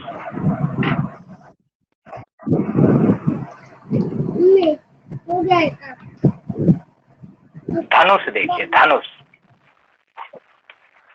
धनुष को धनु भी कह देंगे तो भी चलेगा, साइलेंट हो जाता है। धनुष को चाप भी कहा जा सकता है। चाप का मतलब ऐसे होता है, वृत्त का, जो वृत्त का, मान लीजिए कोई वृत्त खींचा जाए, आधा कोई वृत्त। हाँ ठीक है, आधा से मतलब नहीं होता है इसका। ये कहीं से भी भाग उठा लीजिए, मान लीजिए यहाँ से उठा लीजिए तो ऐसे ही आएगा ना, टेढ़ा हुआ थोड़ा सा। ठीक है, ऐसे ही तो आएगा। ठीक है, इसी को तो चाप कहते हैं। धनुष ऐसे ही आकार की होती है। ठीक है, तो इसीलिए उसको चाप भी कह लिया जाता है, क्योंकि इसको क्या बोला जाता है? इतने से टुकड़े को कहीं से कोई टुकड़ा उठा लिए इस वृत्त का तो उसे चाप बोलते हैं। ठीक है, तो ये क्या हो गया? चाप मतलब धनुष हो गया। ठीक है, और क्या हो गया? कमान भी उसको बोलते हैं। कमान उठाओ अपना। ठीक है, कमान भी बोल लेते हैं, बिल्कुल बोलते हैं। सरासन बोलते हैं। सर मतलब सरासन, सरासन। बाढ़। हाँ, सर माने बाढ़ होता है। देखिए, ये जो सर होता है और ये जो सर होता है, ये तो सर होता है। ये जो सर होता है, ये पोखरा भी होता है। पोखरा, तालाब। और क्या होता है? और सिर भी होता है। ठीक है, मस्तिष्क, सिर, तो सिर भी होता है। ये सर। लेकिन ये जो सर है बड़ा सा वाला, ये तीर होता है। ये क्या होता है? बाण होता है, तीर होता है, तीर। तो आसन माने सर, और आसन, आसन माने बैठना। तो जहाँ तीर बैठता है, रखा जाता है, धरा जाता है, बैठाया जाता है, यानी तीर का जो आसन है वो भी क्या है? धनुष। तीर कहाँ रखा जाएगा? कहाँ बैठेगा? तो तीर जो है जब उसको रखा जाएगा, बैठाया जाएगा, तो आसन पे बैठता है। जैसे राजा कहाँ बैठता है? तो सिंहासन पे ना, सिंहासन पे। अब आप सोचेंगे कि राजा सिंहासन में बैठता है? चौकी पे भी बैठ सकता है, कुर्सी पे भी बैठ सकता है, घर में भी बैठ सकता है। अरे वो अलग की बात है। तो वैसे ही दिमाग लगाएंगे, तीर जो है पीछे क्या रहता है? उसको क्या बोलते हैं? भूल गया। मयान याद करिए। नहीं, मयान तो तलवार से हाँ, रहता है। नहीं म्यान नहीं बोलते हैं, मयान तलवार से तुड़ीर रहता है बोलते ना। हैं, तुड़ीर। तुरी, हाँ तुरी। तुड़ीर। तो ये जो तुड़ीर है, ठीक है, ये जो तुड़ीर है, तुड़ीर में धनुष सॉरी बाण हमेशा रहता है। तो आप सोचेंगे तो उसमें रहता है, अरे नहीं, वो तो उसमें रखा रहता है ना। जब जब इसका जब प्रयोग किया जाता है तो आसन पर बैठाया जाता है। राजा जब जब प्रयोग में आता है, यानी कि वर्क पर आता है, तो सिंहासन पर बैठता है। तो ये भी जब वर्क में आता है तो सरासन पर बैठता है, यानी अपने आसन पर बैठता है, यानी धनुष पर बैठता है और तब कार्य करता है अपना। ठीक है। और इसको क्या बोलते हैं? कोदंड भी बोलते हैं। कोदंड। कोदंड मतलब एक आकार, धनुष के आकार का। ये स्पेशली है, ये जान लीजिए। टेढ़ा सा रहता है ना, उसको कोदंड ही बोलते हैं। ठीक है। कोदंड मतलब धनुष ही होता है। और क्या होता है? पिनाक होता है, इसे जान लीजिए। पिनाक इसमें दिया है कि नहीं दिया है? हाँ दिया है, पिनाक। अब बताएंगे अब क्या क्या छूट गया। हाँ, कोदंड होता है, बिल्कुल कोदंड होता है, पिनाक होता है, कोदंड होता है, ठीक है। सारंग होता है। सारंग तो ये जो सारंग होता है, ठीक है, ये व्यक्ति ऑलराउंडर है, इसको तो जान से मार देना चाहिए। सारंग, ठीक है। ये प्रयासी में आप सभी का हो जाता है। ये क्या होता है? इसको, ये अनेकार्थी है, इतना इसके बहुत सारे अर्थ है। ठीक है। तो जब ये आ जाए समझ लीजिए ये हो जाएगा, इसके लिए परेशान न होइए। ये अनेकार्थी शब्द है। ठीक है। तो धनु हो जाएगा, बिल्कुल हो जाएगा, धनु हो जाएगा। ठीक है। धनु भी होगा और चाप भी होगा। तो धनु को हटा दीजिए, धनु से कोई मतलब नहीं है, धनु तो आप जान ही रहे हैं। चाप को जानिए। और क्या जान? कमान जानिए।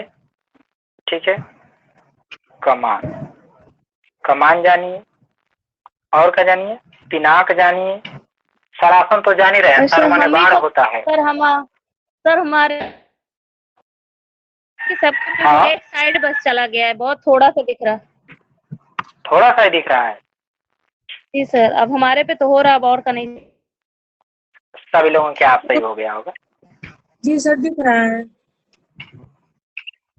चलिए अब देखिए कोदंड। अब तो सही हो गया होगा आकांक्षा जी। कोदंड भी हो गया। देखिए कोदंड भी, पिनाक भी, कमान भी, चाप भी। ठीक है, ये सारे हो गए। सरासन, सर ये तो समझ में आ रहा है कि सर लिखा हुआ है, धनुष लिखा है। ठीक है। चलिए आगे चलते हैं, कुछ और देखते हैं। इसके बाद जो है हम देखेंगे, धनुष के बाद जो है धन। धन देखे थे क्या? नहीं, धन नहीं देखे थे। देखिए, द्रव्य देखे थे।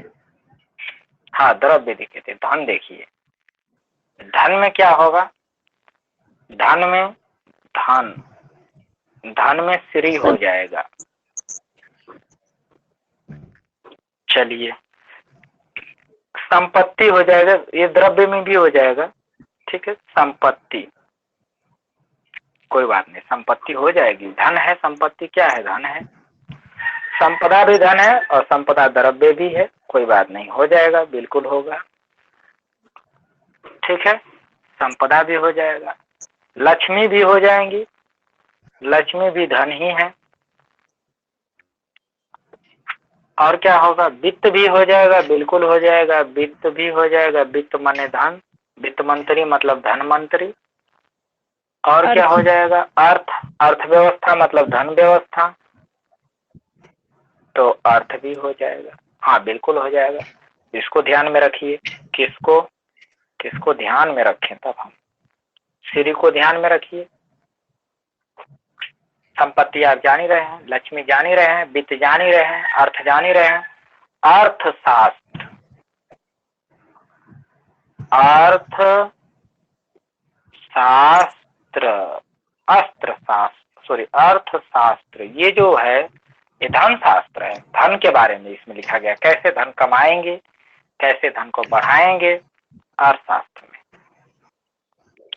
ठीक, चलिए अब आगे देखते हैं।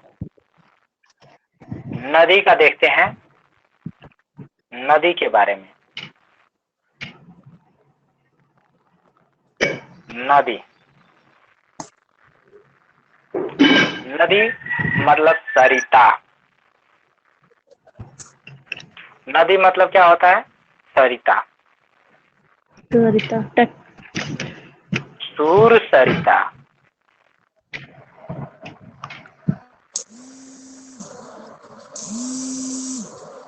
सूर सरिता आपने पढ़ा? देवताओं की जो सरिता होती है उसे क्या कहते हैं? उसके बाद तटनी भी कहते हैं। तटनी, तटनी मतलब जिसके पास तट हो, किनारा हो। ये गंगा का प्रयाग था तरंगिणी। सूर सरिता। हाँ, तटनी जो है जिसके पास अपना तट हो, तट मतलब किनारा हो। और क्या? आपगा,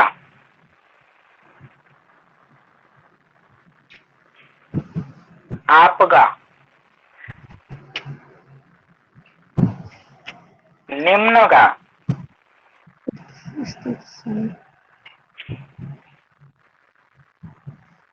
निम्नगा। उसके बाद तरंगड़ी, तरंगिड़ी। ठीक है, तरंगणी। इसमें मात्रा इधर से लगा दीजिए, गलत हो गया। तरंगिणी। और क्या हो जाएगा? वाहिनी,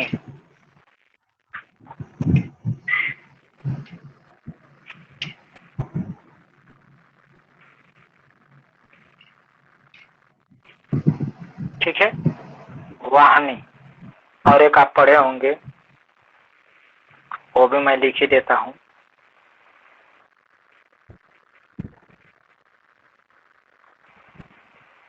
आग का, वाहिनी, आग का। हाँ, ये देखिए, ये आग है और ये क्या है? ये नदी है।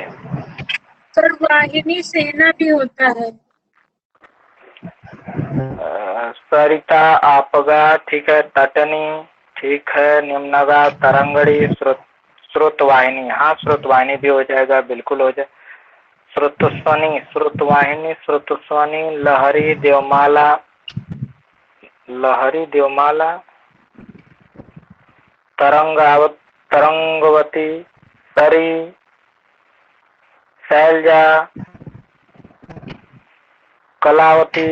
ये कुछ नहीं होगा, ठीक है। वाहनी होगा, बिल्कुल। स्रोतस्वनी होगा, ठीक है। सर स्रोतस्वती। वाहिनी सेना का भी होता है, फौज का। अब देखेंगे, एक ये भी होता है स्रोतस्वनी। बनाने के तो बहुत सारे हो जाएंगे, तो क्या किया जाएगा? कितना बनाए हम? स्रोतस्विनी, ठीक है। तो सरिता हो जाएगा, तटनी हो जाएगा, आपगा हो जाएगा, निम्नगा हो जाएगा, तरंगड़ी हो जाएगा, वाहनी हो जाएगा और स्रोतस्वनी हो जाएगा। शैलजा भी आप बना रहे हैं, ठीक है, मैं मान रहा हूँ बन जाएगा, क्योंकि पहाड़ की पुत्री या पर्वत की पुत्री अगर नदी को कह सकते हैं। लेकिन शैलजा जो है, वो तो पार्वती के लिए यूज होता है सर, शैलजा। हाँ, ये जो है पार्वती के लिए। तो बात समझ गए? तो कहने का मतलब ये कहीं कहीं शब्द स्पेशल कहीं यूज होते हैं। अब उसको जो है हर जगह यूज कर देंगे तो समस्या बन जाती है। बात समझ रहे हैं ना? अब जैसे शैलजा का मतलब होता है जो पर्वतों से जन्म लिया हो, ठीक है। शैल माने पर्वत, से जन्म लेने वाली। उसको माना गया कि जन्म लेने वाली पार्वती हैं। हम मान रहे हैं कि पर्वतों से ही गंगा भी निकलती है, सॉरी, नदियां भी निकलती हैं, ठीक है। लेकिन ये शब्द जो है पार्वती के लिए स्पेशल हो चुका है और इसको जो है इधर उधर ना लगाए, ठीक है। सर तरनी। सर राकेश सर जो पर्यायवाची पीडीएफ दिए थे उसी में है। अच्छा अच्छा, कोई बात नहीं है। हाँ, तो बहुत है, वो तो मैं भी कह रहा हूँ कि होने को तो बहुत सारे हैं, ठीक है।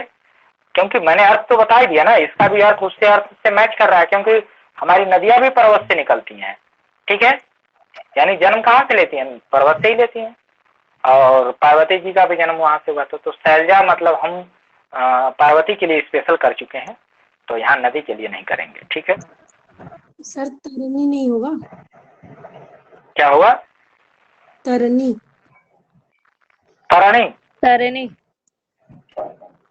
तरनी, तरना, तत्तमाल, ये जी तरणी। नी सर, नी नी नहीं, नी है। अच्छा तरणी। न पर बड़ी क्लॉक है, पृथ्वीनाथ टंडन दिया है। तरणी, जी तरणी, तरणी। जी सर। हाँ कर सकते हैं, तरनी कर सकते हैं, तरनी लिख लीजिए, तरनी हो जाएगा। ठीक है, तरनी जो तरती हो, ठीक है, प्यास बुझाती हो। सर वाहिनी सेना का भी होता है। अच्छा ठीक है, वाहिनी हाँ हो जाता है, बिल्कुल सेना का होता है, बिल्कुल सेना का होता है, सेना का होता है। सेना का तो ये पर्यायवाची ही है, अक्सर लिखा जाता है 32वीं वाहिनी, 32वीं वाहिनी, 32वीं वाहिनी, मतलब ये बनारस में है। ठीक है, ऐसे जगह जगह पे है। 34वीं वाहिनी भी बनारस में है, 34 वाहिनी, 34 वाहिनी भी है बनारस में। ठीक है, तो बिल्कुल हो जाएगा, इसमें कोई दो राय नहीं, सेना के लिए हो जाएगा ना। क्या होगा? कुलंकषा। कुलम कसा। कुलम कसा जी सर, आया था, कुलम कसा आया था ना वासुदेव में पेपर में। है। हाँ। कुलम कसा नदी का पर्याय। ठीक है, तो देखिए अब यहाँ पे हम हमारा जो पर्यायची बन गया, इसको ऐड कर लीजिए, कुलम कसा को ऐड कर लीजिए, इसमें लिस्ट में जो है ऐड कर लीजिए।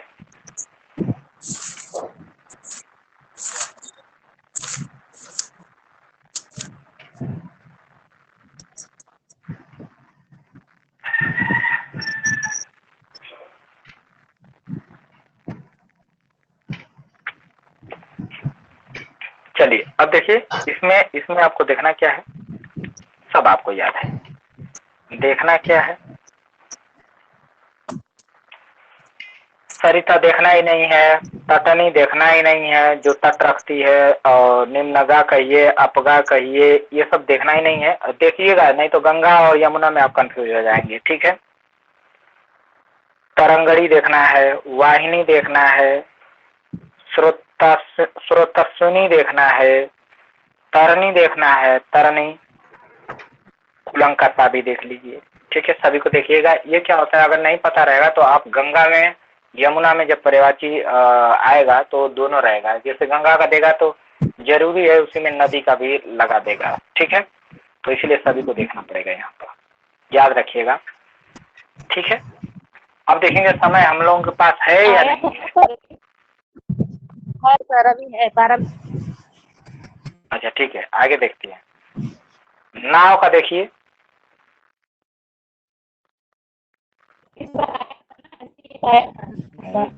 नाव का जो है नाव को तो नौका भी कह लेते हैं,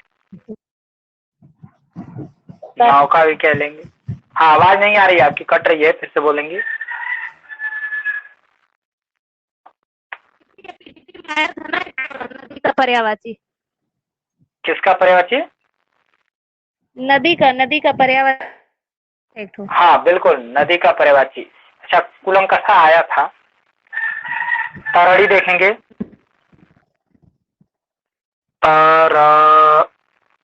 तरड़ी,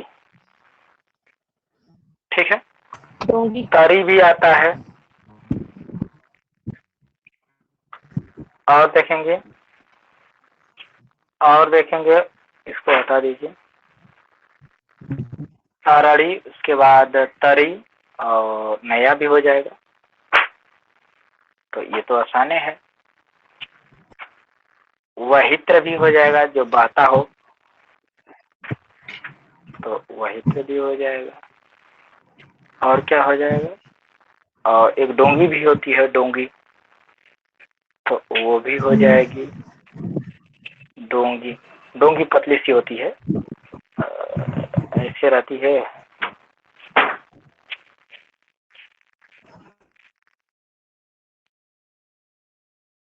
ऐसे रहती है, ठीक है, डोंगी रहती है, ये नौका रहती है, इसमें पतला सा, और इसमें ये भी तैरती है, ये भी बैठ के तैरते हैं, छोटा सा रहेगा, ठीक है।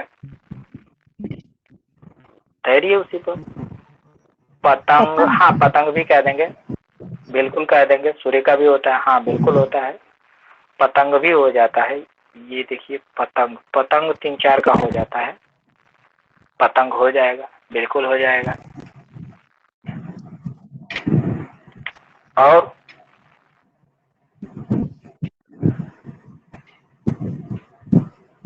चलिए, तो पतंग हो गया। यहाँ पे क्या देखना है आपको? कुछ नहीं देखना है, सब याद है। 1-2 देख लीजिए। जैसे आपको देखना हो, तरड़ी देख लीजिए, तरड़ी। ये क्या कर रहा है भाई?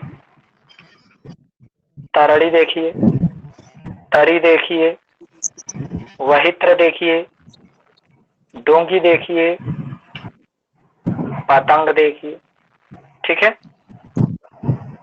हाँ बेड़ा भी देख सकते हैं, बिल्कुल बेड़ा भी हो जाएगा, बेड़ा हो जाएगा, बेड़ा भी होगा, बिल्कुल होगा। तो बेड़ा भी हो गया, इसे भी चाहे तो ऐड कर सकते हैं, बिल्कुल ऐड कर लीजिए, बेड़ा भी हो जाता है, बेड़ा भी हो जाएगा, ठीक है। तो ये आपके नाव के हो गए, ठीक है। नौका हो गया, नौका तो आप जान रहे हैं, नौका, नैया, डोंगी, डोंगी जानिए, तरड़ी जानिए जो बहता है उसको जानिए, बहित्र, तरी जान लीजिए जो तैरता रहता है, डोंगी जानिए, पतंग जानिए और बेड़ा जानिए, ठीक है। इतने सारे उपन्यास सॉरी सर पृथ्वीनाथ पर्याय हो पांडे गए। ने वन वाहन भी दिया है। क्या हुआ है? वन वाहन भी दिया है वन वाहन, जी, वन वाहन। समझ में नहीं आया, आगे देखेंगे। नारी, आप लोग टाइप कर देंगे तो हम देख सकते हैं। अब देखिए नारी का, नारी का देखेंगे, स्त्री, बिल्कुल होता है। औरत, हाँ भाई औरत भी होता है। महिला,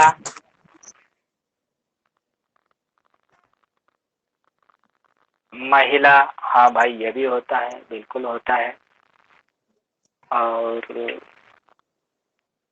अबला, अबला भी होता है, अबला भी होता है, बिल्कुल होता है। और बनिता, बनिता भी होता है, बिल्कुल होता है। रमणी, रमणी भी होता है, बिल्कुल होता है। रमणी भी हो जाता है, हाँ हो जाएगा रमणी। उसके बाद बनिता, कामिनी भी होता है, कामिनी भी होता है। हिंदी साहित्य के इतिहास में नारी की कामिनी रूप का किसने जिक्र किया है? कहाँ जिक्र मिलता है? कलत्र होता है, कांता होता है, कलत्र होता है, कांता होता है, तरुड़ी होता है, हाँ तरुड़ी होता है, बिल्कुल तरुड़ी भी होता है, तरुड़ी भी हो जाता है, कांता भी हो जाता है, बिल्कुल होता है। चलिए ठीक है, कलत्र भी होता है। चलिए, कामिनी का वर्णन किसने किया है? नारी के कामिनी रूप का वर्णन कहाँ मिलता है? छायावाद में, छायावाद में रामायणी नहीं में। मिलता है, संतों में मिलता है। संतों ने जो है कामिनी रूप का वर्णन किया। सर वो तो जी खंडन सर। करते हैं ना कामनी रूप का। अरे ठीक है, तो कामनी ही रूप का तो खंडन किए हैं, क्या नहीं खंडन मंडन कुछ नहीं किए। ये कहाँ कहा गया खंडन करते हैं? भूल जाते अरे हैं सर क्या? सुंदर यही कहते हैं ना कामनी रूप का, कामनी की क्या श्रृंगार, सुंदरदास क्या कहते तो हैं?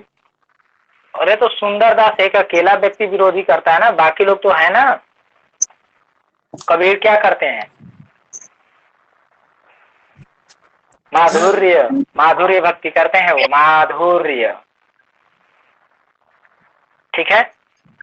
जी। राम मेरा प्यू और मैं राम की बहुरिया। तो ये क्या हुआ? ना भी ये कामनी रूप का ना, क्या हुआ? नारी का ललना, ललना। हाँ, ललना भी हो जाएगा, बिल्कुल ललना भी होगा, ललना भी होगा। ठीक है, ललना, वामा, ललना, ललना होगा, वामा भी होगा, बिल्कुल होगा, वामा भी हो जाएगा। और यहाँ ऐड कर लीजिए, जितना जगह बचा है यहाँ ऐड कर लीजिए। पीडीएफ में जो है जगह बचा हुआ है, आप लोग ऐड कर सकते हैं, ऐड कर लीजिए।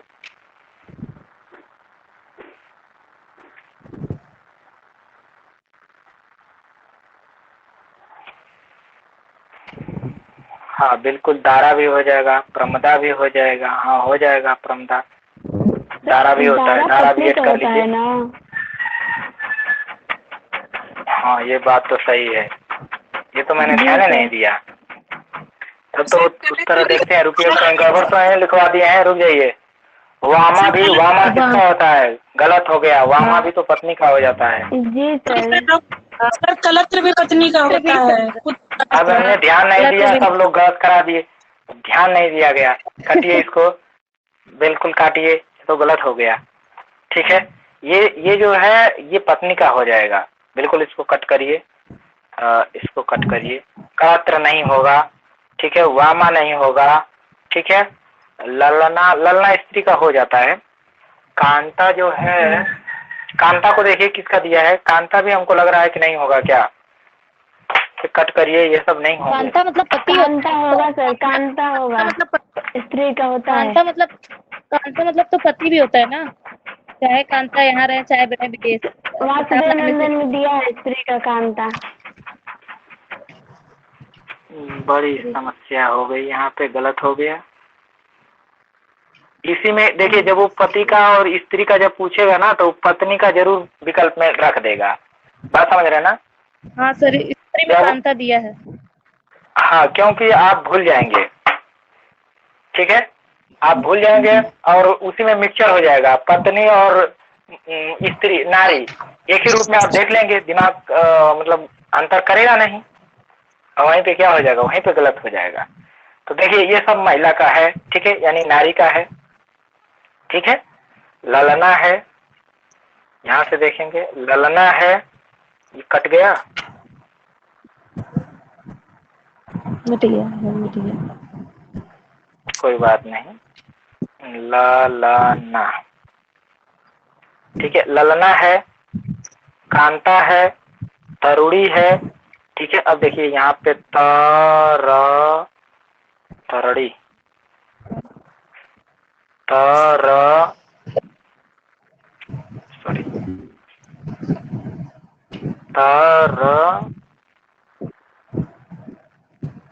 तरड़ी, एक ये भी होता है, ये ऐसे रहेगा, मान लीजिए ऐसे,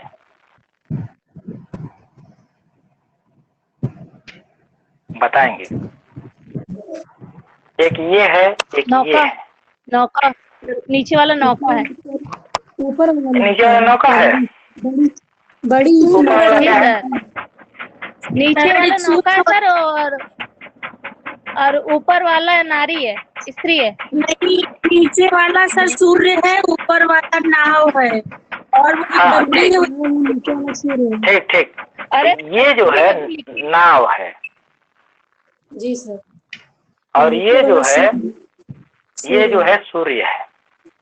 अरे सर, अभी आप देखिए सामने लिखा हुआ है, आपने नारी में लिखा है, तो अरे नाव और उसको नारी का सुधार सेम है। दीजिए। अरे तो तरुड़ी है, ये तरुड़ी है।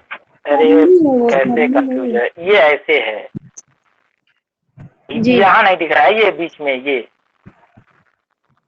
सर अभी आप पिछले वाले, आप स्लाइड में जाइए ना, आप पिछले वाले स्लाइड में नाव को देखिए, ऐसे ही लिखे थे, नीचे जैसे लिखा है। नहीं सर, बड़ी का मतलब है, देखिए बड़ी की मात्रा है, ये मैंने लिखा है, देखिए बड़ी तो लिखा हूँ, हाँ ठीक है। और यहाँ भी देखिए बड़ी ही लिखा हूँ, ठीक है। यहाँ भी बड़ी ही लिखा हूँ, ठीक है। चलिए, किताबों में जो है, किताबों में कंफ्यूज कर दिया है। ये भी लिख देता है, कहता है नाव ये हो गया। सूर्य भी लिखता है तो ऐसे ही लिख देता है, कहता है सूर्य भी हो गया, ठीक है। तो एक चीज ये भी ध्यान देते रहिएगा, अगर विकल्प जैसे रहेगा उसी के अनुसार इनका आप चयन भी कर लीजिएगा। लेकिन पहला चीज आप जानते रहिए कि ये होता है तो नाव होता है, ठीक है।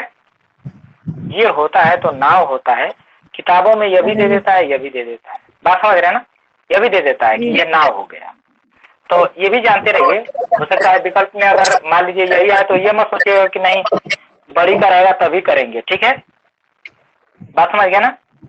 जब जब विकल्प उसके अलावा बड़ी वाला न रहे और नाव का ही पर्याय बताना है तो हम क्या करेंगे, तब इसी को बताएंगे। बात समझ गए। तब हम क्या करेंगे, तब कहेंगे कि यही है, यही नाव हो गया। बात समझ रहे ना। सर वासुदेव नंदन, हरदेव बहारी और एक और उपकार किए, तीनों में तो जो आप ये नीचे वाला लिखे थे वो सही था, छोटी की मात्रा वाला नाव का दिया है तीनों बुक में। हाँ मुझे अच्छा, तो सूर्य का ढूंढिए, सूर्य का फिर क्या होगा। देख रहे हैं।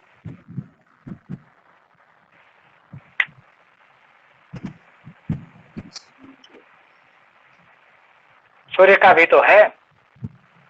हाँ सर देख रहे हैं ना, सूर्य में तो किसी में दिया ही नहीं है, न दिया अच्छा है कोई न बात उपकार नहीं, में। कोई बात नहीं। देखिए तरड़ी तनुजा, तरड़ी तनुजा तट तमाल नहीं, तरड़ी के ही संग। पंक्ति बोलेंगे कैसे है, तरड़ी छोटी का मात्रा है, इस पंक्ति में जो है छोटी की मात्रा है। तरड़ी के ही संग, तरड़ी हर जगह लिखटी। चलिए यही कर लीजिए, कोई बात नहीं। तरड़ी के ही संग तरड़ी डूबी थी हमारी ताल में, ऐसा ही है ना। तरड़ी डूबी थी हमारे ताल में।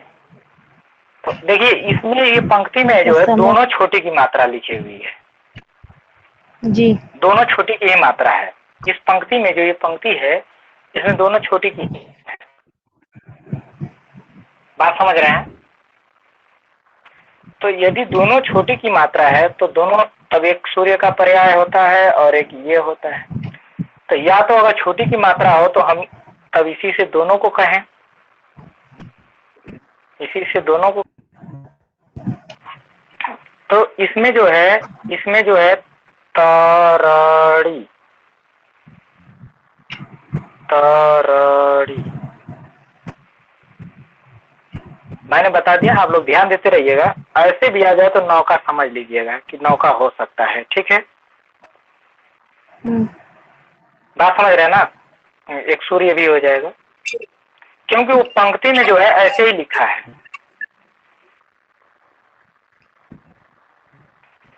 जो पंक्ति है उस पंक्ति में ऐसे ही लिखा है, तरड़ी तरड़ी ही लिखा है दोनों जगह, और एक का अर्थ नौका और एक का अर्थ सूर्य है, ठीक है।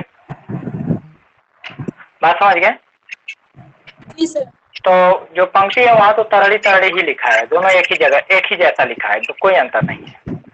तो जब विकल्प आएगा, जैसा विकल्प आएगा वैसा आप लोग करिएगा। अगर बड़ी आ जाए, ध्यान दीजिएगा, अगर बड़ी का मात्रा वाला आ गया तो नौका करिएगा। क्लियर है कि नौका, ठीक है। अगर ऐसा आ जाए और वहां पे विकल्प बने तो अगर सूर्य भी दे दे और नौका भी दे दे तो आप सूर्य लगा दीजिएगा, अगर सूर्य नहीं है तो फिर नौका लगाइएगा। बात समझ रहे हैं ना। जी जी जी। हाँ